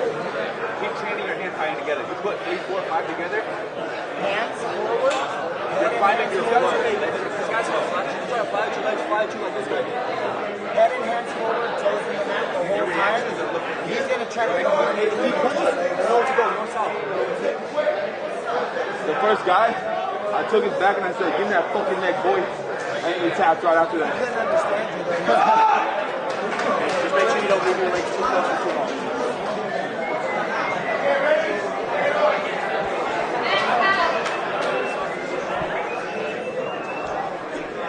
Camera A, B, timer. Go! Stellar. Competing all the time. And Eddie just loves Fedor. One of the interesting things about Fedor, he's really aggressive, but he's also very relaxed and calm style as well. So he never looks like he's really flustered. He does have that Russian stoicism. I've seen him in trouble in tournaments before, and he really does, you can't tell. Very calm and composed. I expect him to play guard here. And I think he's looking for his grips that he likes. Yeah, I was going to say, Nick thinking about getting on that duck for sure. Does pull Fedor to the ground. The problem is you have to engage Fedor now. Yes. In his guard, and he's got a very dangerous guard. That's not going to be anything new to Nick, though. He sees great guards every day in the training room. So let's see how he approaches this pass. Fedor's going to be looking to do one of two things. Either get him into his leg lock game or drag him into his rubber guard game. Yeah, and that's a question I have for Nick Ortiz is, has he ever gone against a high-level rubber guard player like Fedor? That's what I'm unsure of. And, you know, coming from 10th Planet Las Vegas myself, we really, I'm be honest, didn't play a ton of rubber guard there. So I feel like this is going to be an exposure process where Fedor is going to get him in that comfort zone. He's working that punch choke to get a reaction right now. Yeah, he wants him to get that left hand or really it's the left elbow of Nick Ortiz. He wants it to cross that center line and start pushing away. And right here you can see sort of the difference in Fedor's rubber guard and a lot of people's rubber guard. Fedor plays it tight. He's got a lot of squeezing pressure. He's got a lot of squeezing endurance. And Nick's got to be careful here. Yeah, that left arm, there's movement, and that's what Fedor is being patient for. He wants to drag him into that dead orchard. Uses the meat hook to try to clear the head. Working that elbow to the inside. Ortiz times it out nicely. Good slip by Nick Ortiz. But he is in the closed guard of Fedor Nikolov, and he's right back to it with the arm zombied as well. Be careful with that hand there, though. It's exactly what Fedor's looking for. And you know, Nick Ortiz may have prepped for this because Derek Rayfield, you know, does have a similar body type to Fedor. And Derek is obviously a really, really dangerous rubber guard player. Super high-level rubber guard for sure. So maybe he has spent more time in this than I give him credit for, but I know Fedor's squeeze is ridiculous. Haven't been in it. All right, Nick got to be real careful right here. Could get exposed for this triangle. And there's the clear on the head. Nice job, pushes him back out to the other side. Ortiz with great base. Doesn't look off balance, even though he is kind of getting his hips separated across. Looking for that go-go. He's looking to pull. Oh, that's so tight on that omoplata. Yeah, I think Nick's going to work his way out of this one, though. He started to create the angle. He's got his right knee sort of forced to the inside there. Yeah. Forces Fedor to bail back to the triangle and not let the whole thing go. I like the strategy from Ortiz. Force him to stand. It's probably is a really good chance for him to get that back exposure from the feet. Ooh, I like the way he stepped all the way around that guard of Fedor. If Fedor, though, can clear that butterfly hook back to the inside, he's going to have a chance to get into his game again. And there he goes, back into the butterfly guard.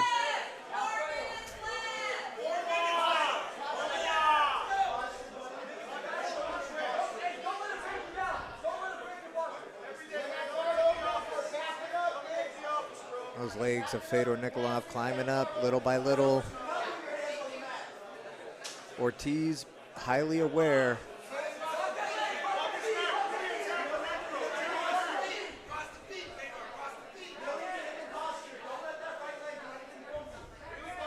No zombie on the arm.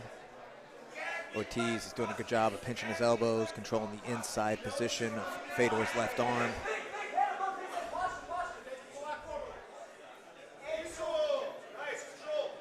Fedor works his way to an underhook on the right arm of Ortiz.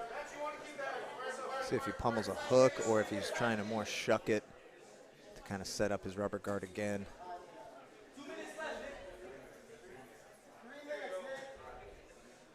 Fedor trying to clear the head early this time, get straight into chill dog.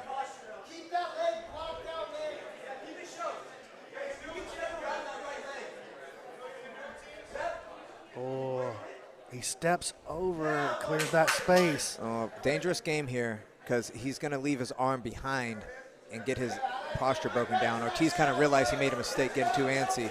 Now he's going to get put in the go-go. Oh, this is the go-go clinch. This might be the end here. This is going to be really tight. He's got it. I think he's going to finish him right there, Mike. This is an insane position. Got him with the go-go clinch. Wow. Big win by Fedor. Utilizes that rubber guard.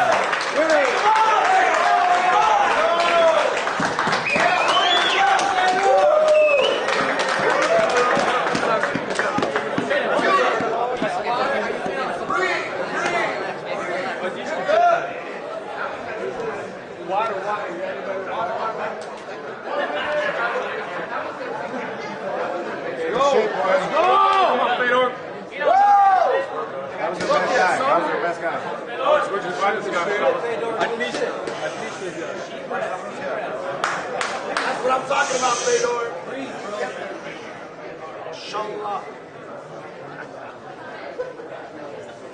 Every day.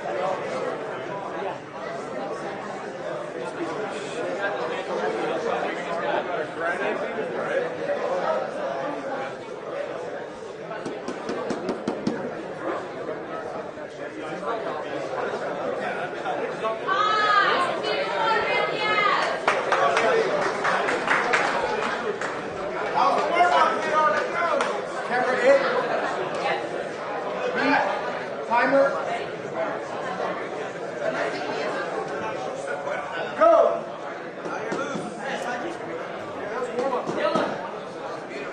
And we got Yaz Hamza from 10th Planet Vegas. Yaz, a pro MMA fighter. He fought on UFC Contender Series before, as well as some regional promotions. Good wrestling. He's got an pretty much unlimited gas tank. He definitely has the go button, but he's biting off a big order in front of him. Yeah, giving up some size as well. Yeah, some size. I don't know. I couldn't say for sure with strength because Yaz is definitely one of the strongest dudes I've ever rolled with. He's not more than 155, but he's crazy strong. As you see there, he picks up and blasts through Fedor Nikolov, but manages They almost killed Franco. He manages to stay up on his feet and hold Fedor's weight in the air, a testament to Yaz's strength. Yeah, and he did that for Franco. Yeah, no, he stopped forward momentum. I would have slammed him straight down on Franco's head, dude. Franco is not the floor. Poor Franco. Shout out Shamanic Jewelry Maker. Good posture from Yaz with the body triangle. Body triangle with the underhook on the leg. He won't be able to cut the angle that he wants with the body triangle, but he could cut deep towards an angle and then unlace those legs at the last second and pop off some offense, maybe into a far side, like a shoulder saddle or even a K-guard entry. But sides to bail, Yaz framing, keeping good distance. Yaz doing really good with his posture. It's definitely one of his stronger suits.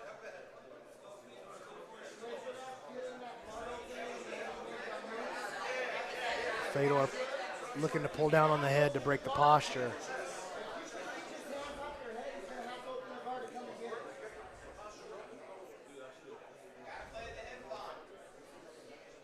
Yeah, it's doing a good job of just keeping the distance and making it tough for Fedor to posture up. Even when Fedor inverts under the legs, Yaz is doing a real good job of not dropping his upper body posture.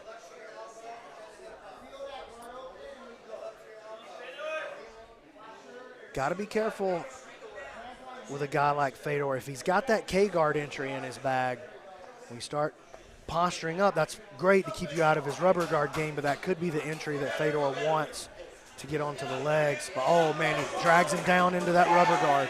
Oh, no. Great work by Yaz. Dude, he just refused that. Yeah, he just said no to that one because he postured up, realizing he was caught. He tried to limp arm omoplata escape. Yeah, I thought he was caught right there for just a second. And I feel like Fedor does these stand-ups strategically to get the grips he wants to pull guard, and thus keeping their posture broken in the process, and allows him to set up his game right away. I think he kind of realizes it's a little tougher than he wants it to be to break Yaz's posture, so it's better to set him up from the feet.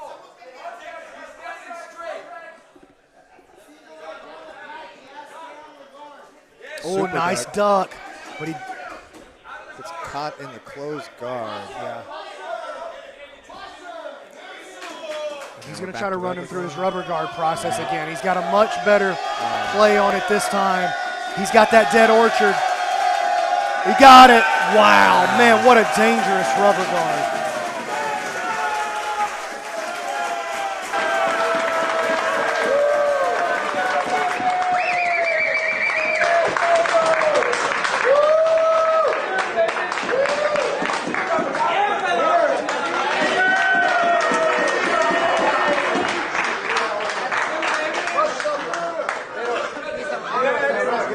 The most important thing right here, Fedor, is I would have had him. So it would be great if you tackle him, but if you're too tired and you can't tackle him, do not let him tackle.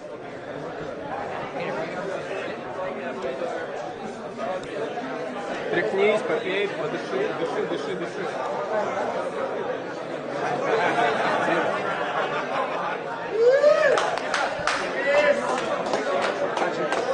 Let's go, Fedor, let's go. Every day the opposite. They have no guard. I know how that feels. You can't spend every time. Same play. Break the posture. They get ready.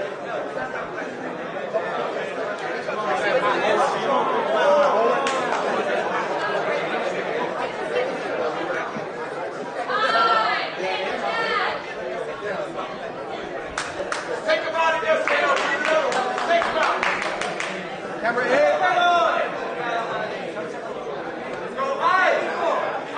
B. Timer. Go. His pocket, he waits for the patience to expose it again, and it's paid off. He's got his hands full with Spencer Ortiz. I know Spencer giving up some signs here as well, but man, Spencer's a spark plug. Yeah, we were calling him Firecracker back when he was a white belt in Vegas. And if you watch him compete, you'll see why. A lot of movement, a lot of feints. But Fedor, I don't feel like he's a guy who's going to bite on a lot of that because he's not trying to really wrestle you. He's more just kind of waiting for you to shoot in and kind of create that clinch that he ultimately wants. And you could tell because Fedor's really not level changing with me. Yeah, he's really not even reacting to the feints and no. the level changes at all. He just wants Nick to create that connection between the two of them so that he can pull him into his world in the close guard. And you can see, honestly, it's got Spencer like a little confused on what he wants to do because Fedor's not trying to stop him. Right. He's wary to just blast through him. He knows he can, but he's worried about the consequence of what's going to happen when they hit the floor. He saw what just happened last time. Right, with his brother. He got, and in the very last match, Yaz, the rubber guard sequence was initiated by Yaz hitting that duck. Yes. And pulling him to the ground. Right. And I think we're going to see Spencer play this outside game a lot more versus the other guys that we've seen from Vegas. He is a really fast outside passer going left and right. And I think that he's going to make Fedor have to pull him into a leg entanglement of some sort because he's not going to give him a good clinch. Oh, slips to the back quick. Great back take by Nick Ortiz, trapping the arm of Fedor. He's going to hunt for that choke right away. Oh man, he might he's get getting that. Close. He's going to get that. He's got the neck. He's got it. He's going to finish him. Spencer Ortiz with a tight squeeze. Submission victory on Fedor Nikolov. And a kip up to celebrate. Avenges his brother and his teammate. Breathe right now. Breathe right now. Winner.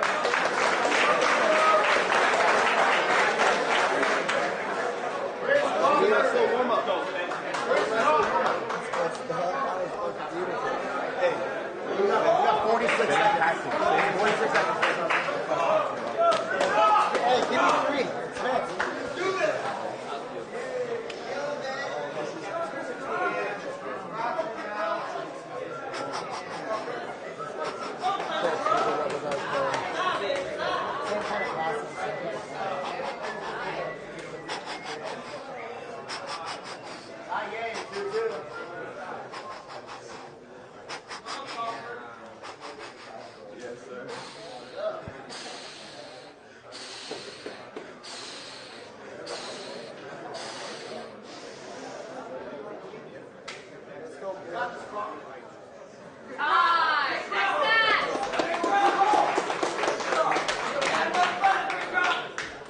Number 8, B, timer. Touch him up. Toes in the back. Go! When your endurance, your lungs haven't opened up yet, that could be a small disadvantage, I find at Yeah, times. I feel that's definitely true. That was always true for myself. I feel like that is the case with my students as well. That first match is the hardest one because your lungs aren't opened up. You haven't adjusted to the pace yet.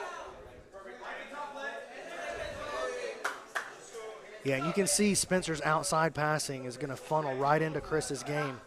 And I think we're going to have to find out, can Spencer deal with Chris's game here? And I think he's going to feel pretty confident going in that he can. Let's see what it looks like, though.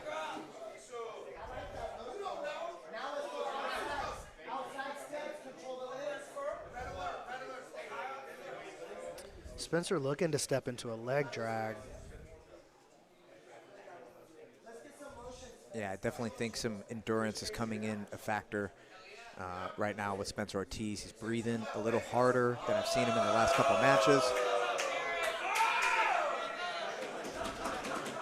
Eddie and Casey are talking trash. I didn't hear it, but I hope the camera caught it. It's all love here at the 10 Planet Duels. Ooh, into the armbar. Oh, my goodness. He's going to get that for sure. Chris in big trouble again. Oh. Spencer Ortiz on fire right now with that.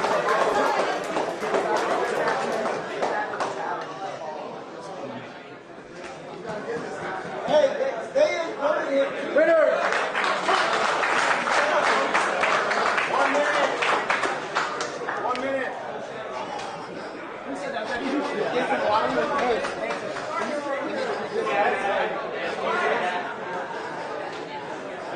I'll just run, though.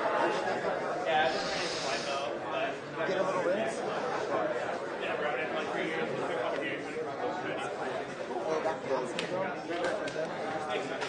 You're going to your left and you're moving your feet. That shit's fucking mud and doing all that. They straighten their legs out. That shit looks beautiful. Now we're looking to get to the mountain. They all have the same game plan.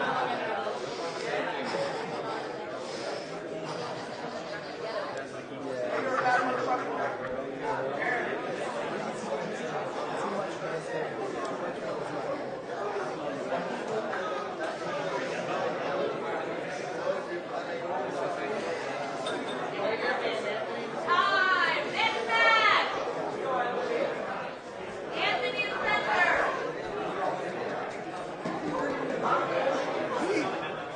Timer. Go. A few times. He's got some wrestling. He's got some K-guard. He's got some passing. And he's heavy committed on that collar tie right now. You got to watch out. Spencer doesn't disappear out from underneath him there. Yeah, I definitely can see that happening. When you pressure in on a collar tie on a wrestler like Spencer Ortiz, he can make you look silly sometimes. So you got to be careful on how you're positioning yourself. Spencer keeping that left arm weaved over the top. If he can get that grip free on the right side, he may be thinking about that pass by. Yeah, he looks like he's kind of regaining his wind right now to me. I feel like Spencer's not pushing in this position like he normally would because he's regaining his wind, and being a former long-term wrestler, I know he can be on his feet here, collar tying and smacking each other for a long time. And recovering in the process. process. Yeah, possibly even more than his jiu-jitsu because he wrestled so much longer. Yeah, it's just it's in his DNA. It's his natural way. It's like breathing. Exactly. You know, the same way a lot of us feel comfortable in certain positions. Exactly. I'll retreat to the guard for that feeling. Right. He might retreat to the. Oh, we're going to flip the coin here for the get down rule. And like I said, I think this is good strategy for Ortiz. He's regaining some stamina. Anthony's super fresh, hasn't had a match. Ortiz is at least on his fourth, I want to say maybe fifth for the day. Yeah, I tell you what, though, man, he looks real good from this position here. Yeah, they hit that shoulder crunch sweep a lot in Vegas. And here it comes. Here it is. Oh, my God, beautiful. Same play as last time. All the way over to the mount. And he's going to probably take the back here with that elbow exposure of Anthony's. Gets a little further across the center line. Ortiz is like a snake getting to the back there. Yeah, and he may want to be careful not to blow his load right here. Just use this mount to cook him. Take your time. Because if he can just get to a draw here, he would have pulled 3 guys off the board.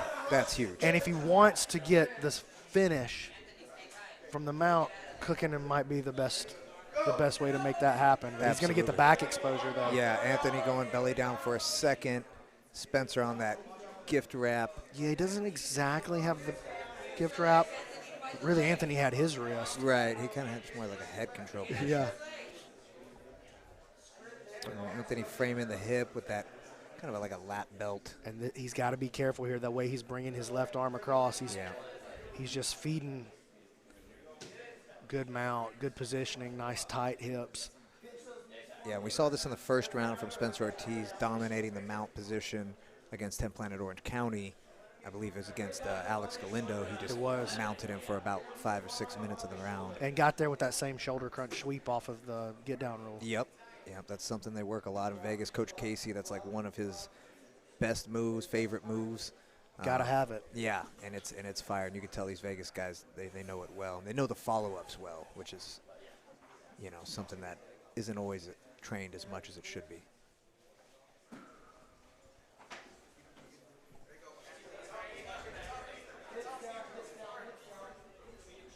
Ortiz gives up some space, trying to maybe get Anthony just to do something, make a bigger attempt at escaping. Oh, he's going to try to throw his legs over. Ortiz swiveling the hips, kind of like an S mount, might have to ditch, and he does.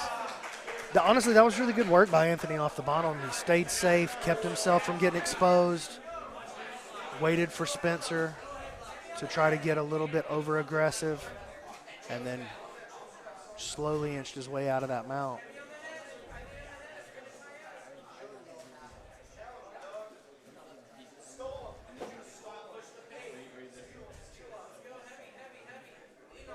Heavy, leaning in on that collar tie. I would like to see a snap down by somebody.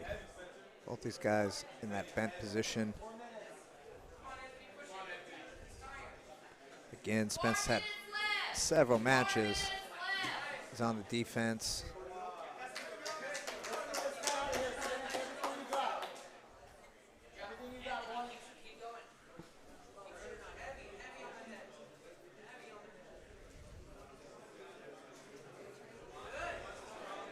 I feel a level change into a camera break coming right here, Mike. I feel a possible get-down rule coming into effect again here. Anthony plays guard before that happens. Spencer gets to that space that he needed, though. There it is. Very nice. Maybe a back exposure here. Oh, recollects on the mount. That foot pummel pass, really smooth by Spencer Ortiz. That's an Andy Varela specialty when they're passing from the outside position, going Toriando, going leg drag. They block the shin against your shin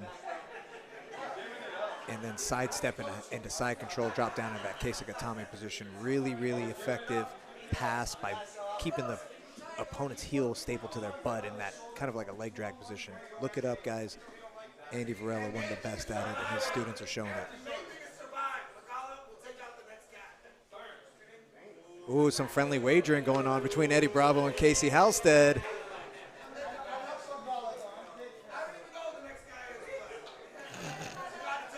Eddie offering a wager to Casey that Alex Magala is going to take out the next Vegas opponent, regardless of who it is. I'll tell you what, it might be Spencer Ortiz. He's starting to work his way into a dominant position here from this mount. Anthony's starting to panic a little bit. Yeah, let's not forget the match in front of us. Spencer showing dominance throughout it.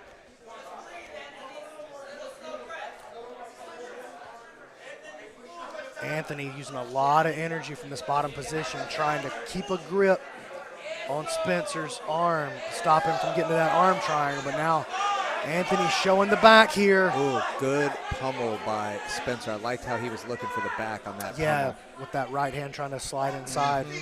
That was smooth. Good recognition from Anthony. And I'm honestly pretty impressed by how Anthony's been able to kind of finally thread that line of exposing his back to reposition. I would have expected Ortiz to kind of get into that more, but easier said than done. Casey and Eddie are still going at it.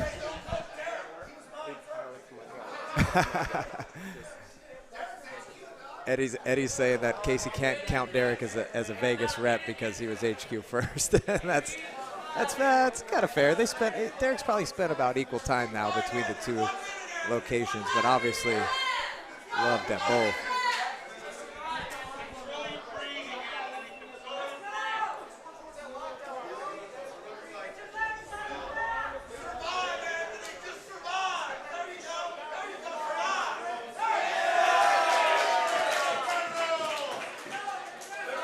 Anthony finally escaping the mount.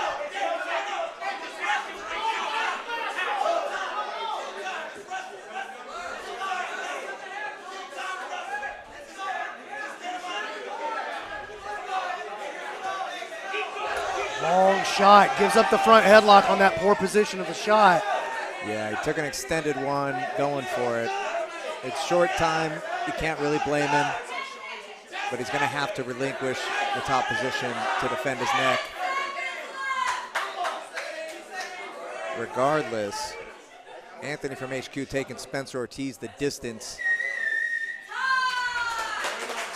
Taking him off the board.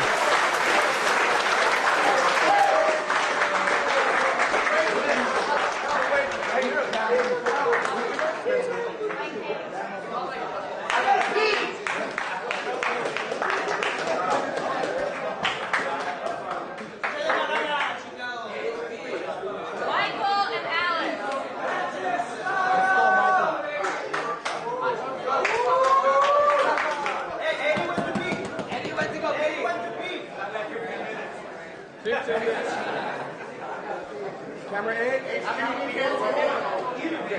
Eddie's pin.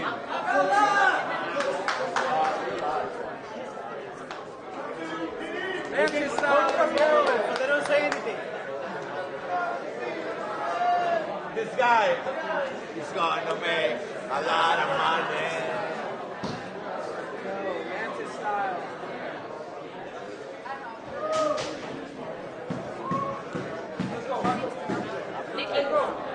Once we start this, can I use you for a sec so I can see? Right side, left side, right side. Yeah, Rose, it's actually Woo! Let's go, Michael.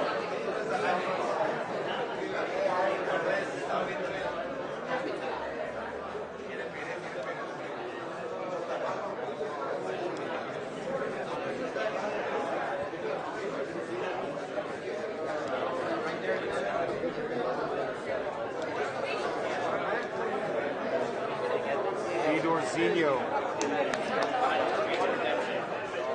And you better have everybody done. Yeah, I need to get them.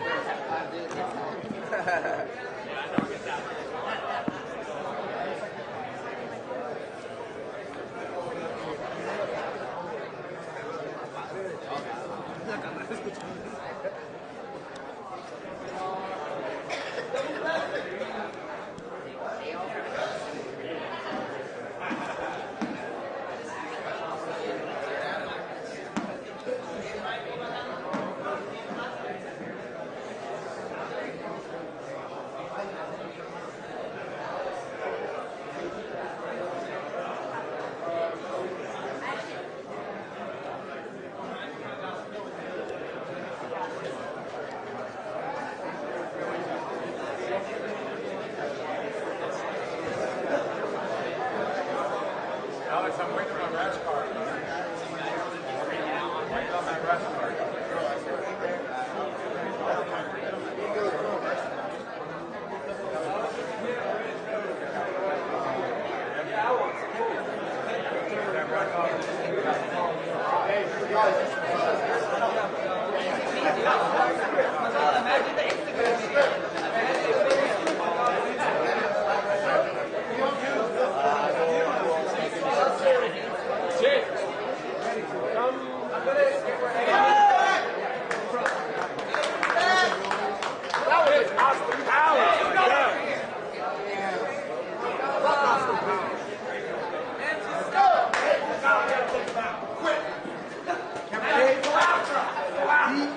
Timer.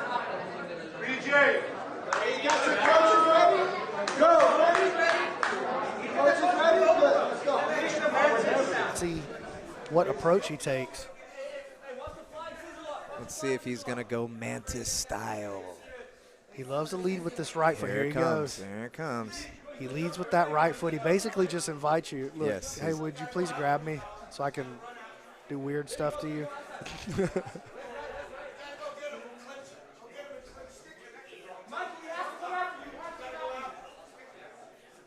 Vegas giving Michael Hayden some instruction to make Alex come to him. Not bad advice, because everybody I've seen go at Alex Magala ends up twisted up in a bad way. Well, the problem for Alex is he does have a counter-fighting style, but he's in a situation where he has to get the tap here, because if it's a draw, Vegas wins. Right. So it's going to play against Alex's natural style. Yeah, Alex needs to be patient and make Alex come to him. And you can hear Eddie in the corner. He's saying, Alex, you've got to go to him. But that's not really what Alex does. That's not his natural way. And it seems like Michael Hayden's the same way. He just wants to go at him, and it might be to his detriment. Man. This is a big problem. He's already made the entry. He's got the outside heel hook. He's putting some fear into Mike's face. Switching it off to the inside now. God. Michael Hayden staying tough.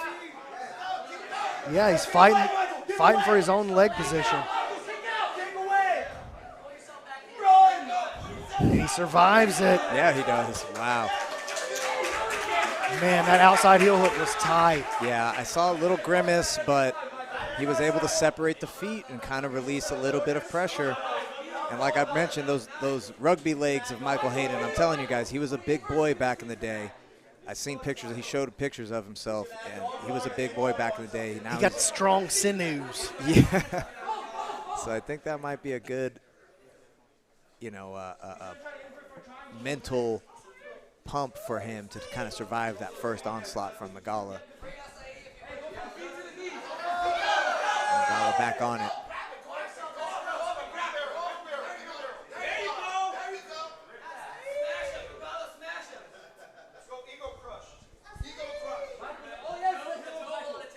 Use that entry to sweep, go to the top position. And Eddie Collin wanting him to stay there. Yeah, I feel like Alex is going to drop back on that leg. Well, he's got a good inside position to do it. Just got to cut a good angle. Casey and Eddie going at it again. I love it. That's probably my favorite thing in all of 10th Planet is how much everybody trash talks each other. Oh, 100%. These team duels, it gets dirty. We're all friends, but we all want to win at the same time. Alex got a good inside position with his left knee. Yeah, he's doing a real good job of keeping that pressure forward. Yeah, he needs to do something with that left side frame to get an entry that he wants. Knee bar. Not there, though.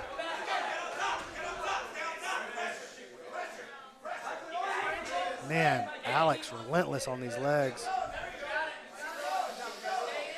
But, man. Michael Hayden, unfazed. I got to hand it to him, unfazed. And we saw him, have that battle with Kevin Ma in the first round against Orange County, being pretty comfortable in the legs, but Alex Magala, a much bigger, stronger competitor, in my opinion. And hard to predict, too. Yeah. Alex does just weird stuff.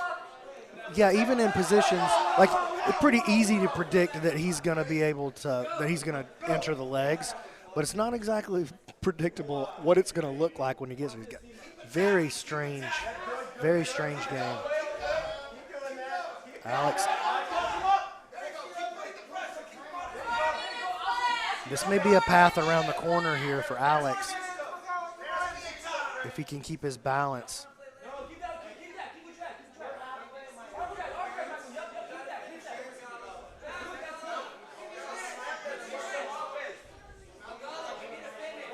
Good game from Michael Hayden, just keeping his frames in there, not getting overexposed, not giving up underhooks or head control.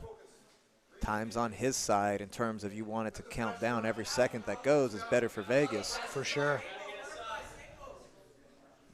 I mean, it would be huge for them if they can get the draw here and they have Derek Fresh going into the next round. That would be perfect. Right, that would be ideal. scenario. Oh, this is a better entry, I thought. Slick already are the competitors. Good change up from Alex. I like the idea of like, all right, I'm going to play bottom and let this guy come into me because maybe he's forgetting. Well, Alex just has such a great sensitivity of like feeling that forward pressure and then making his play. Just the slightest forward pressure from the other guy, and Alex is underneath. Yeah, he's got some robot-like strength as well. Like obviously very technical, but like when he grabs your leg, it feels like like one of those claw machines in a Denny's, just grabbing you and picking you up. Smart play by Michael Hayden here, locking that closed guard. Yeah, like pulling him down into a half-court offense. Really slows the game down and forces Alex. If he's gonna, has to get the tap right, but you can't get the tap from inside the closed guard. You have to work on opening the closed guard first. And that takes time. That is one of the slowest processes there is in jiu-jitsu. Great strategy from Hayden. Yeah, I think so too. That was really, really like strong game strategy for sure. Kind of getting a high guard, almost like a London position coming up. Yeah, Alex has got his left knee on the inside there. He's going to open the guard.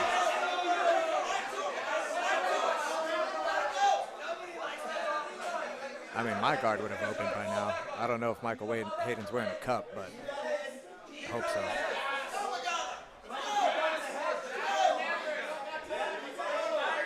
Maybe setting up triangle here. A little classic push-pull. That was great foot push from the opening of the guard by Michael Hayden.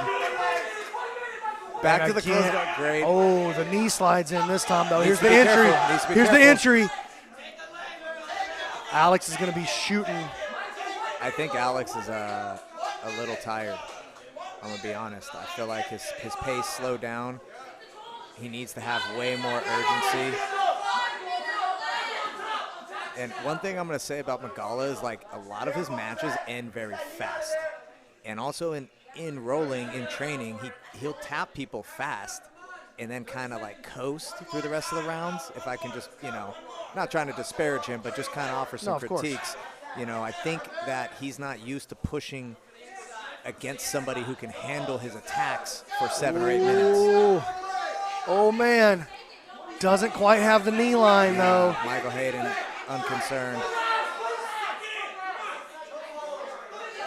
I thought he had it there for just a split second. Hayden's great at defending knee bars. He trained a ton with Bendy Casimir in downtown Vegas. The knee bar legend. Knee bar king. And so there's definitely, he's not scared of the legs, and I think he's proven that here today. And him taking Magala to the distance is going to give Vegas the win as they advance in the tournament.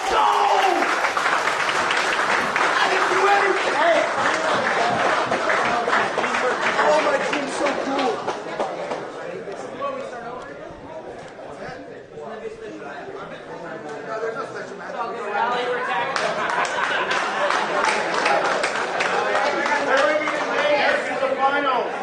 Oregon and Vegas, the final.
save nothing now. We save nothing. Let's go. What's up? All right. And we're here. B, timer. Let's go, the final. He's well-rounded, but he's very unorthodox.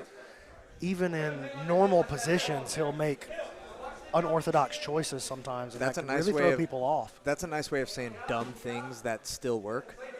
Hey, listen, if it works, baby. Listen, I've been getting tapped with dumb things by Derek Rayfield for a long time, so I can say that. Well, Derek gets pulled into a triangle that's a right tight away, triangle. and this is a real attack here by Morgan. Oh, that's tight. But look at this. Derek throws his – this is a great example of what I'm talking about. He chooses to throw his legs over, and he's probably going to survive this. But this because, armbar is tight. Look at that, B-Mac. He's going to survive it. Yeah, man. he is. And he's going to have a leg attack when he comes out on the other side maybe. Look at this. Into the pass. Perfect example of what I'm talking about. Yep. Using something that is, I mean, it's not that we've never seen somebody throw their legs over to defend a triangle, but it's not most people's first choice. No. It's way down the list for most everybody, but Derek's so dexterous and so flexible, and he moves to that as a reaction so quickly that he just evades the triangle with his legs thrown over the hips. Yeah, he definitely just has a peculiar game that he's refined over years and years of being in the 10th Planet system. Took high school years kind of off of competing as much in jiu-jitsu to develop his wrestling in high school. And now we're seeing him back competing more and more in jiu-jitsu, getting some big matches.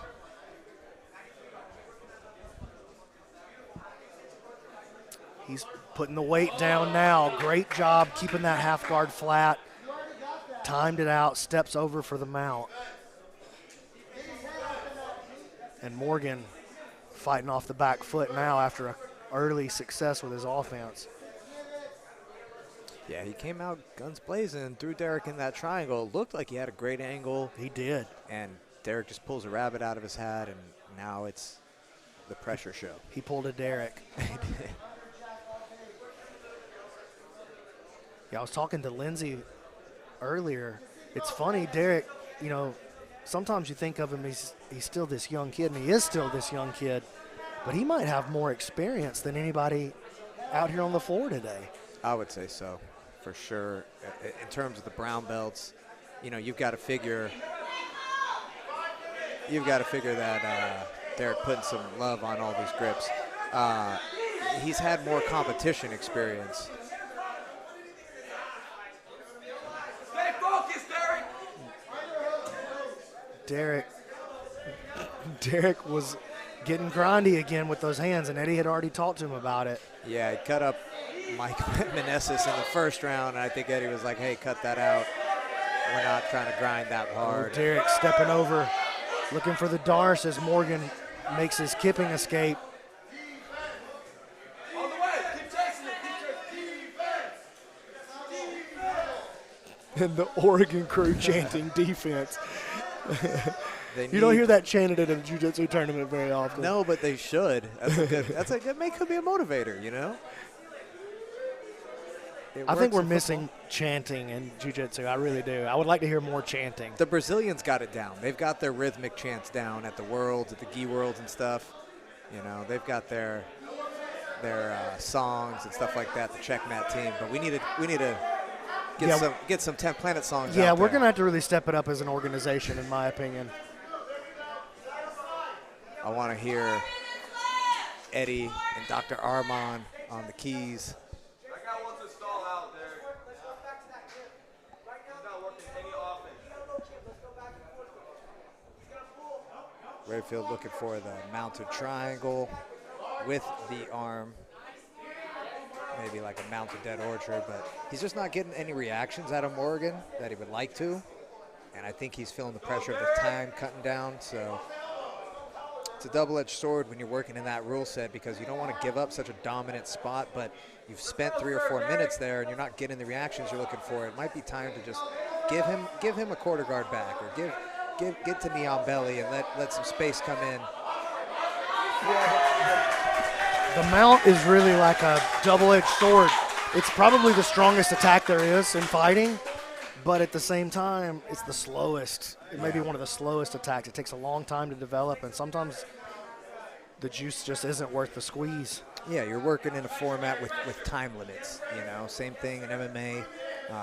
You know, you got a time limit that's going to have to play into how you choose to run your game. You know, that's a thing. Like in MMA, you see a lot of jiu-jitsu guys with mixed results. You know, playing a lot of guard in a 5-minute round. You know as well as I do, 5 minutes is a short round. So this not being 10. Back as well, exposure. Ooh. Morgan tried to come up with like an octopus guard style sit up, and Derek kept great position with his posture. And same thing here with these matches not being 10 minutes or very, very long. You know, you're kind of in a set where you've got to go for broke. There it is. There's the exposure that he wants. Oh, did not take advantage though. Derek with the punch choke attempts or fist in the face attempts. Fist across the teeth. Borderline questionable tactics. Well, he had his back to Eddie that time, so he could do it. Derek trying to set up a dead orchard from the top of the mount. Looks like he might get that arm exposed. It could be that bent arm lock, and he got it. Wow. Rayfield desperate to make something happen, and he does.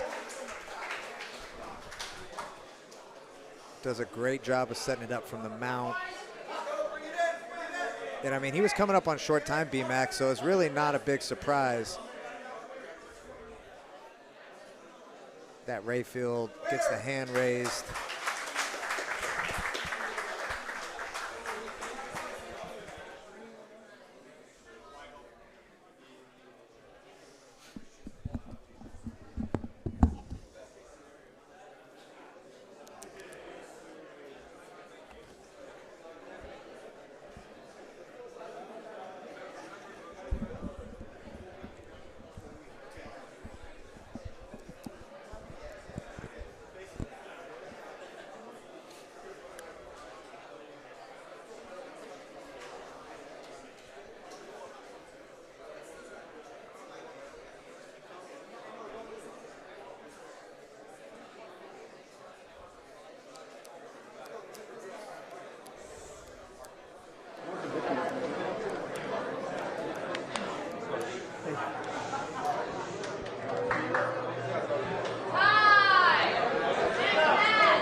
Still on the mat for Vegas. Took out his first opponent, Morgan from Oregon, and now he's got Andrew. Derek in the red. Heavy collar ties from Rayfield. Andrew pulling guard, working on the arm. And Rayfield patient with the pass. Yeah, that was really excellent, calm work by Derek, showing his experience right there. He didn't panic when Andrew tried to pull him into his game.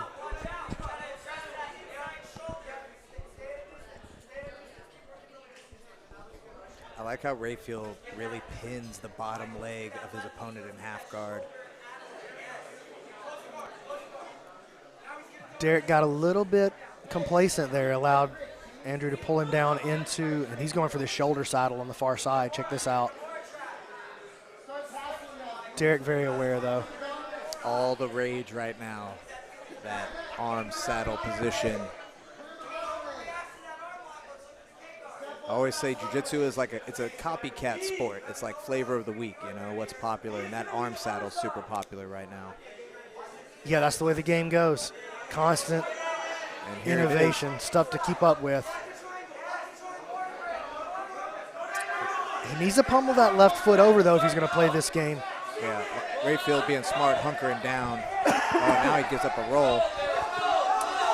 Oh, into the rear side triangle. I would like to see that triangle get locked up. Yeah, it does not. There it is. pull that arm across. Yeah, Rayfield's now we're going to face. see him reach for that tricep and try to pull him in. Try to finish him there. Rayfield doing a good job of keeping his weight on the bottom leg trapped. So it kind of is not, it's not putting pressure with the choke. Andrew's top leg is not really in a position to apply choking pressure, but he is staying on that arm bar. Yeah, Andrew really, he's got to think about getting belly down right here. And look at this, Derek just finding a way. He sneaks out and he's on the leg and he's got to watch himself here.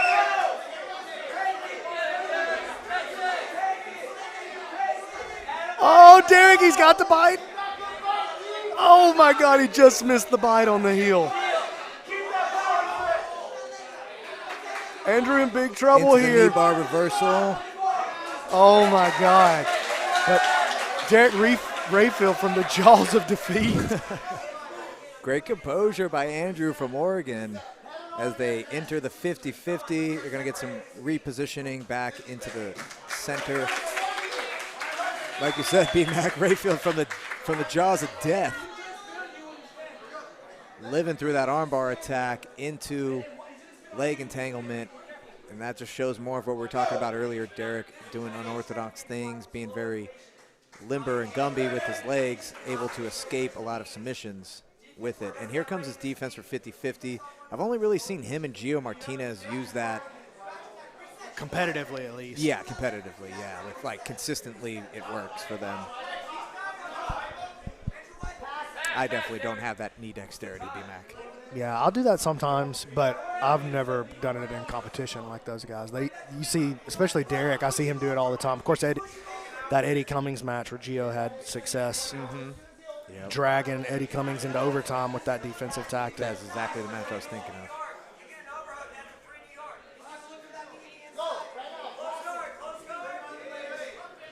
Derek and Ashi. Looking to dig the heel. Doesn't quite have what he wants. Rayfield looking tired, gives up the pass. When Derek gets tired, he doesn't mind getting past, and he plays a really sloth-like game from here. And you'll see him give up the mount in order to enter the legs. Oh, and check out how Andrew pummels that knee over early from the mount, but Derek finds his way out, sneaks into a leg entanglement. Rayfield definitely getting tired, breathing hard and heavy, open mouth. Andrew's getting pushed from his corner to go after him now. And it's a good advice from the corner. You see Derek content to settle into the closed guard because he knows it's a place where he can stay. Oh, my goodness. That's exactly what I'm talking about.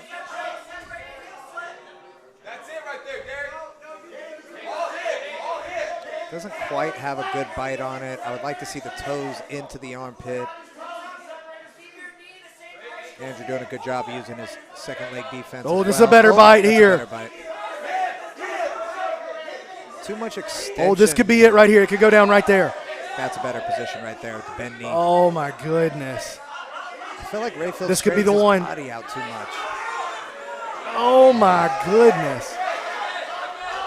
I don't know. In my opinion there, B-Mac, Rayfield straightens his body out too much on the outside attack where he could be a little more forceful with the bent knee. Straightening your opponent's knee on that outside heel hook allows them to slip. I totally agree with that. But the beauty of Rayfield is that he can go for that, use a lot of energy, kind of play the sloth game, the raccoon game here where he's chilling, and then next thing you know, he's back in the legs of Andrew. Which is, there it is, wrestles up to the back where he's going to roll through. Probably not going to be able to take the back too low on the hips, but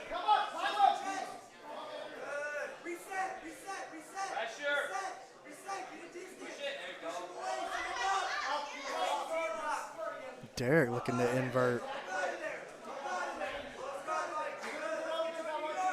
good showing from Andrew here. He was able to weather the storm.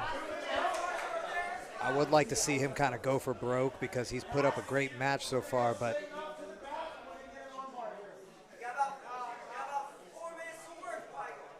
Four minutes a long time when you're tired. Yeah, absolutely. I thought we were a much shorter time than that.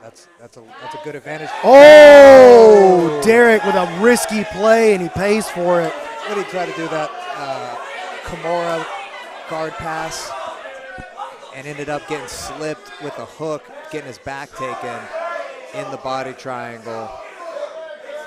And I got to figure endurance played a big factor. And look at this, man. Is Derek going to get tapped with his own move right here? It could be tough. Rayfield's doing the right thing and really framing over his forehead above the soft tissue line. And oh, he's going for the shoulder lock here.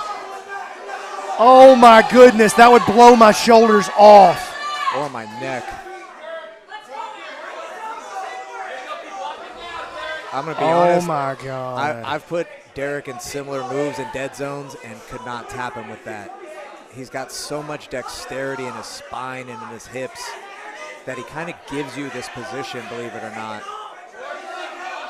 Dude, what if he could throw his legs behind, too? He could throw one of his legs back there. Yeah, Derek can go into like a full, and I'm saying Andrew. Oh, Andrew, yeah, once he gets him extended with that full Nelson. Right. Rayfield's bleeding. Smother attempt. I like it. Oh, around the neck, it's coming. Rayfield's gonna survive. Yeah, I think you're right. And they're gonna come off the board.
See if Nick Ortiz has some answers for that.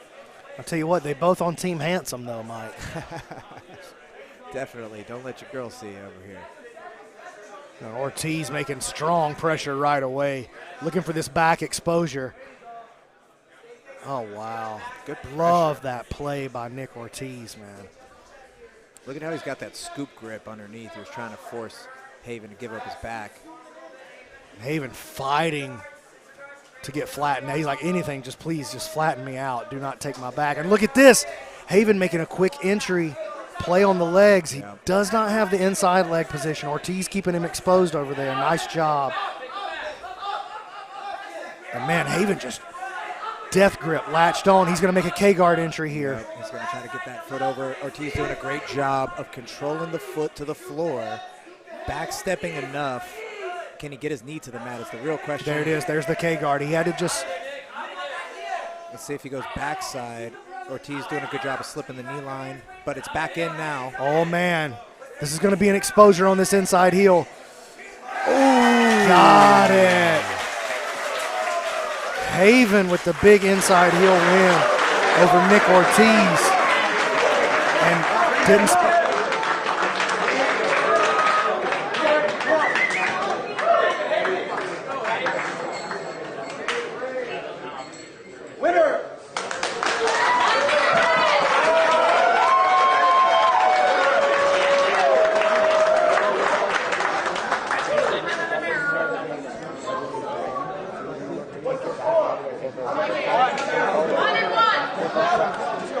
Like, hey, break their shit. They're not going to respect your putting pressure, and you know what it is. Yeah. It's right from the ball skip right to Nate ran through the whole. You saw Vegas. Let's go. Just like what Nate did.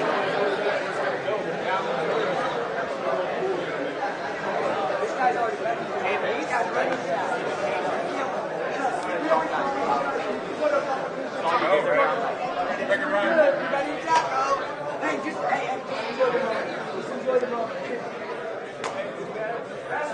Let's go!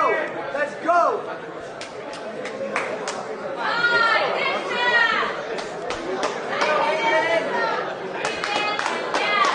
Number 8.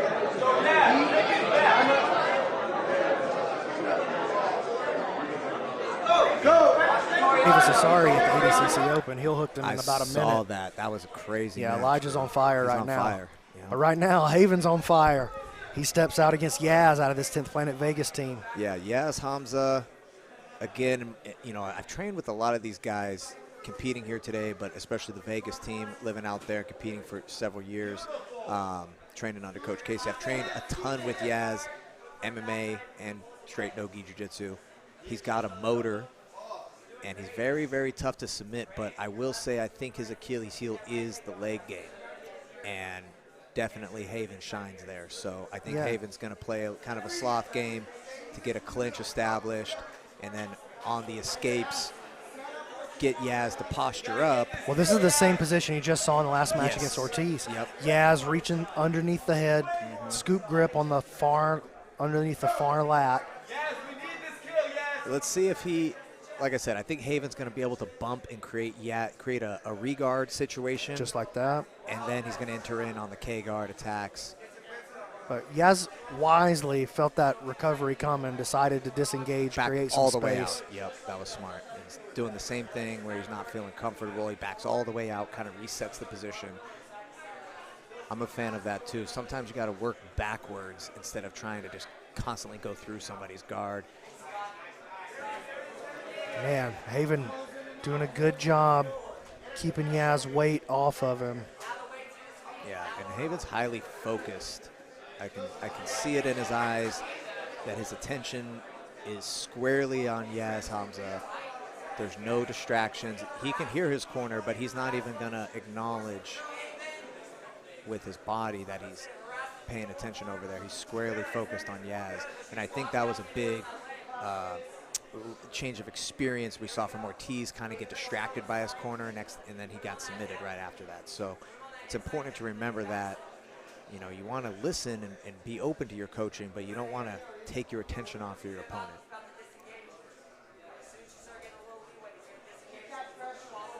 I always try to tell my students, listen to me, but don't look at me. There's nothing to look at over here. It's not going to help you to look. 100%. And when you're first starting jiu-jitsu, even just in training, you have a tendency to do that. Look over and say, what'd you say, coach? Hey, man, this guy just blasted through your guard while you were looking at me. Or the arm comes around the neck. You're like, what's that?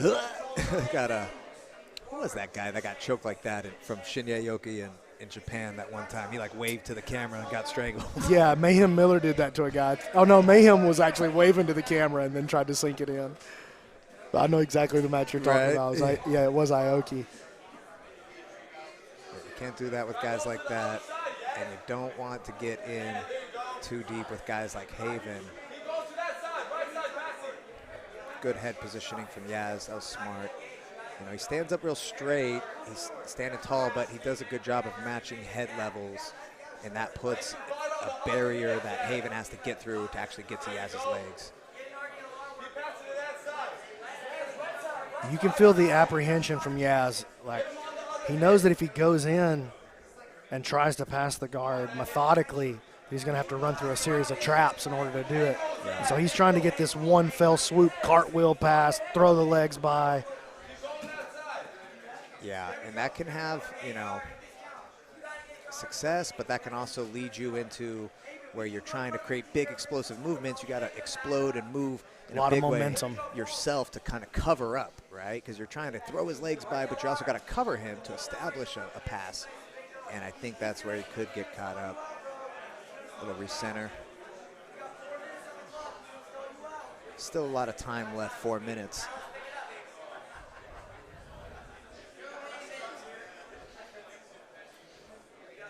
Okay, now there's some engagement.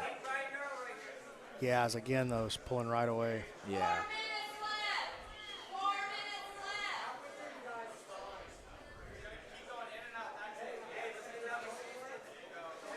And here's an attachment now by Haven. He's got that deep hook grip with his right arm. Kind of looking for maybe reverse De La Riva. Goes regular De La Riva. Yeah, I was going to say he's looking for a leg there for sure. I like this from Haven, getting in the stand-up, kind of force a connection of some sort. Yaz doing a good job staying way back. Yaz doing a good job of playing that in and out game. Yeah, that I'm passing, but I'm not really passing. Yeah. Like I'm not stalling. I am trying to pass, but we all kind of know you're not going to commit to the pass. Ooh, this may be a good grip here for Yaz, or for Haven. Yaz, though, shakes it off.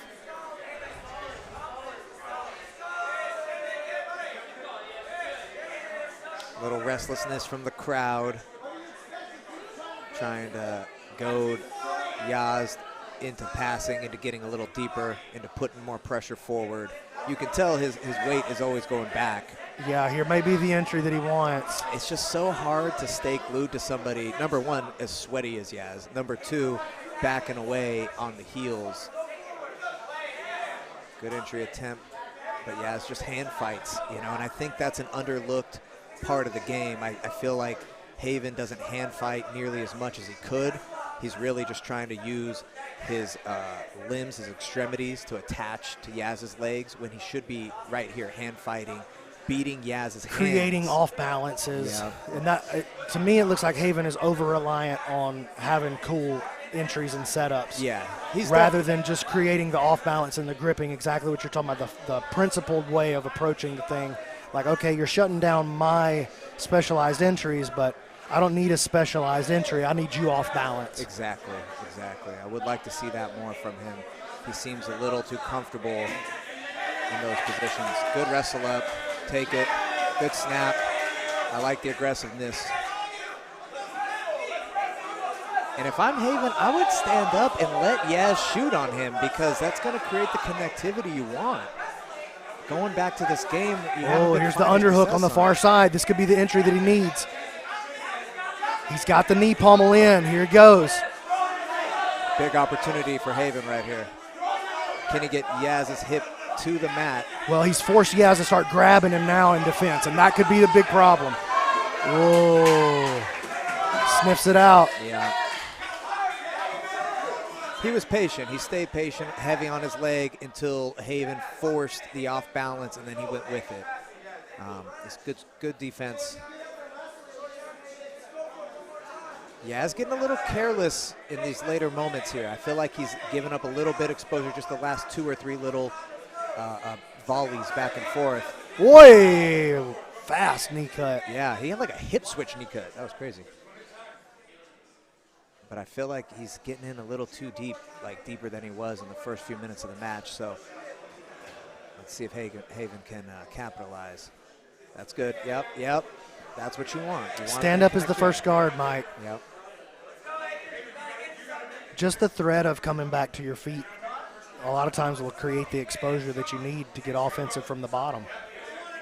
Yeah, when you got somebody who's backing up, you got to figure out a way to get them to push in. And that's going to do it.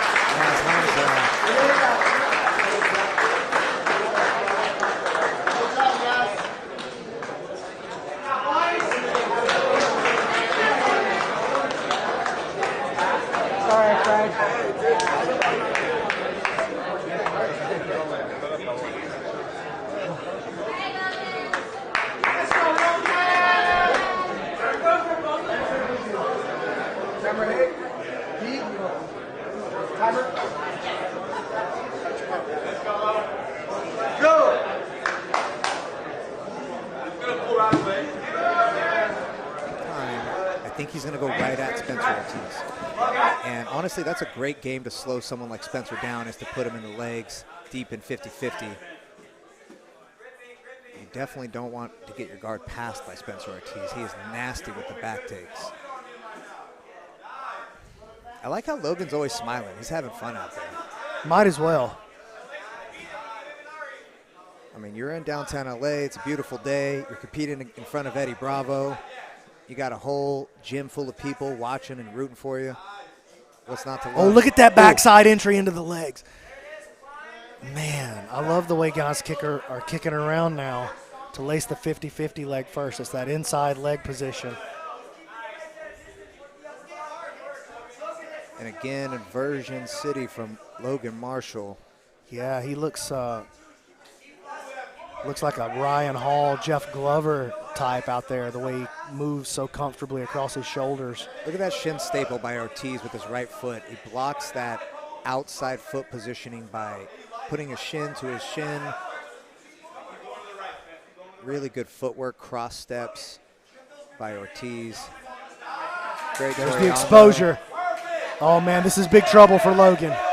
Arm is trapped. And like I said, those back takes from Spencer Ortiz are nasty. Once he gets past your guard, it's like he's just hunting on the back, arm trapped, looking for the RNC. Logan Marshall in big trouble here. Yeah, this is just a matter of time here. Spencer overwhelming him with this pressure. He's under the neck now, and that's going to be a wrap. Single arm choke.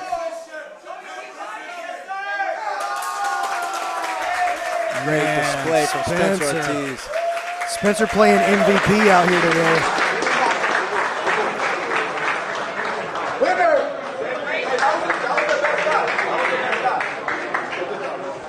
1 minute rest.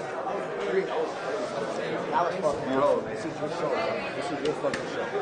This little kid's a little wrestler right here.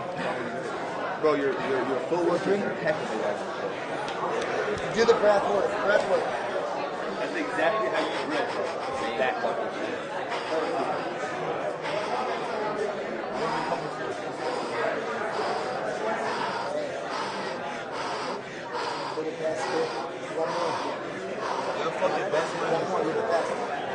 Bury this motherfucker. You hear me? Dancing feet, wear him down with the guard passing. Don't get too crazy. You know what I mean? He's gonna try to wrestle me. This guy is not ready. You got out there and win it off. I know. That's what I'm saying. Not ready. Bro, hey, now it's time to get flashy, bro. Time to get flashy, bro. It's time to show out. Draw in front of all the people. Bro, hit your shit, bro. Hit your shit. All today, we get the fuck out here. Smoke the whole fucking. Get this guy and you're forgiven for yesterday. All those demons, bro. Let's go, Spence. Hear that? Rage, brother, rage! Camera 8. Go, stay. Go, stay. Go, stay. Go, stay. We need him. Yes, sir. Ready? You don't want to Go! wrestle. Let's wrestle. Let's wrestle. Get to the back. Let's wrestle. Away from the camera.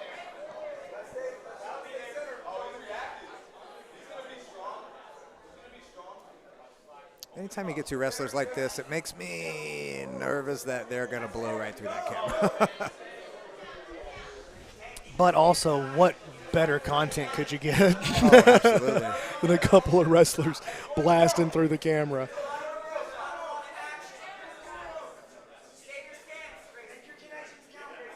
Grayson, he's pushing forward a lot. Gotta be careful, man. Pushing forward on a guy like Spencer Ortiz, he just disappears out from underneath you. He's on your hips all of a sudden, or your back.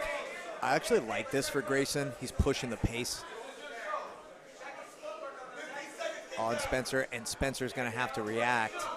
Yeah, but look given all the matches he's had on the day, you got to know Grayson's way more fresh. So, oh, look at that. Double overs, head snap. Oh, man.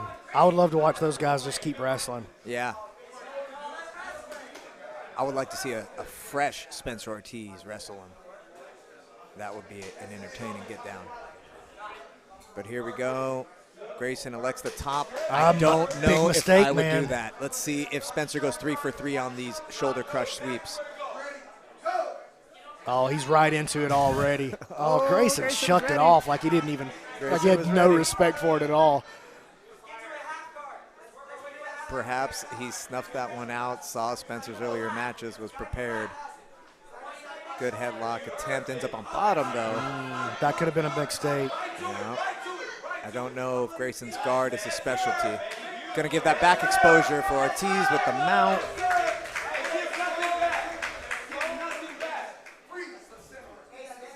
Man, Spencer Ortiz has shown out today. The back take threat always being there forces his opponents to play a game of being flat, make big motions. Good wrestle up from Grayson. He's gonna shoot on the wall. It's still live. Yeah, these guys want to play on the wall a little bit. They don't mind. Nah.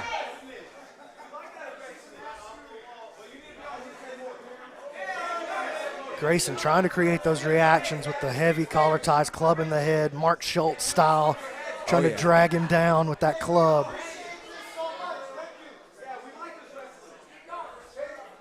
I love this. This is like a freestyle match. Yeah, I'm not mad at it. When wrestling's done well, man, it's just as fun to watch as anything in the world. Great. I think we can all agree when jiu-jitsu guys do it, not so fun. When two high-level wrestlers who have great technique do it, it's amazing to watch. And I tell you what, I agree with you. It's not fun to watch two jiu-jitsu guys wrestle, but it is, we're seeing a lot more good wrestling in jiu-jitsu than we ever have.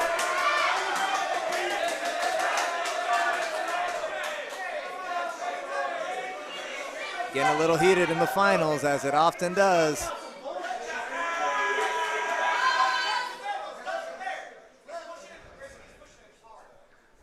Get down rule still in effect.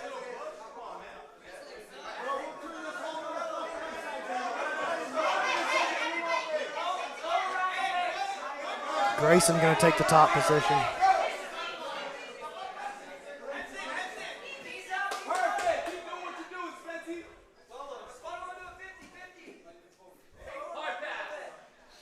All the pressure on Grayson right now as the time clicks away. And 10th Planet look at that. Vic- 10th Planet Spencer Vegas. just cutting through his guard, though. Hey! To the back. Oh, my God. Can he finish this with an exclamation point, B-Mac? He's got to get that bottom hook laced in. There it is. Can he put Arm the trap. stamp on it? Oh, boy. Calls to stay focused from his corner. He's got it. He's going to get it. He's got it. Spencer Ortiz with the one-arm RNC. MVP. With the tap. Spencer Ortiz taking it home for 10th Planet Vegas. Definitely.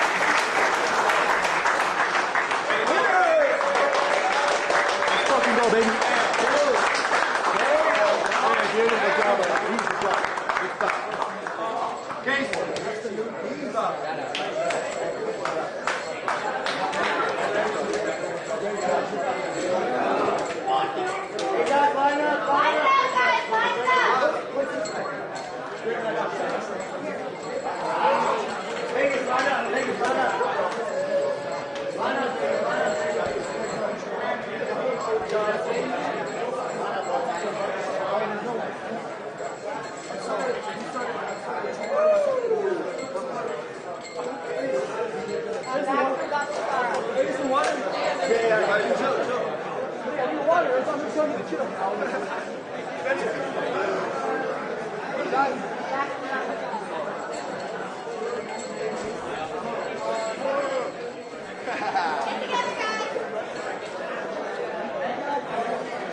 Fight at 45 the day before weigh-in. Congratulations, guys, all you guys. You guys are brothers? Yes. Dude, that's my big brother.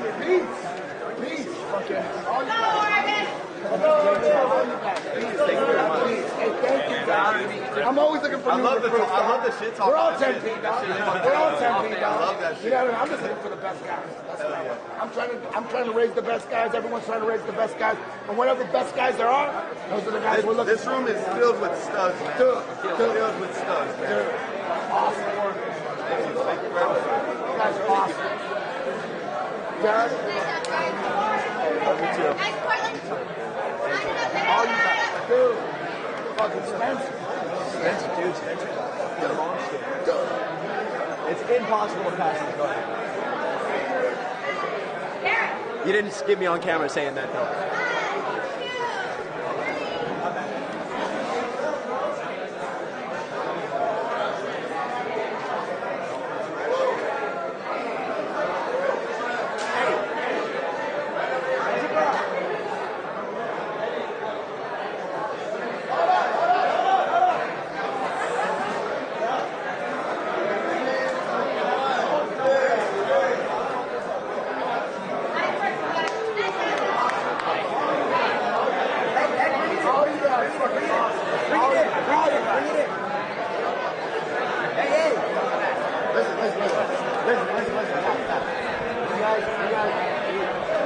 Guys from the Northwest, in this tournament, we got 2 silver medals and 1 gold medal. You know what I mean? We're right there. We're with the Austin, Oceanside, you know what I mean? That motherfucker, all you guys. Keep it going. We're competing. This is just the training for the world, dog. You know what I mean? It's 10 feet versus the world. That's all I'm looking at. May the best man win. We're all trying to raise the best guys. He's trying to raise the best guys. I'm trying to raise the best guys. That's why we have this competition. But when it's all said and done, it's all 10 feet. It's 10 feet versus the fucking world. Everyone agrees Logan's the MVP, right? Hey. 1, 2, 3, cheers!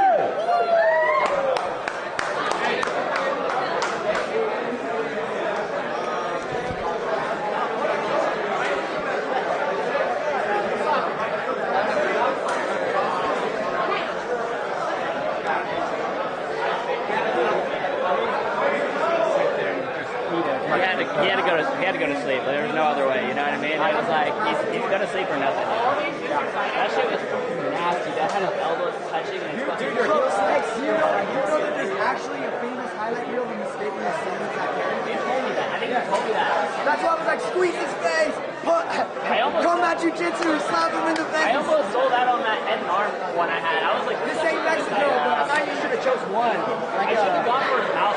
Yeah, Frank Rosenthal. I did that the last time. Second time, the focus actually fucking working. That's what I was saying. I was like, I couldn't hear. squeeze his face. That initial back triangle. That was him.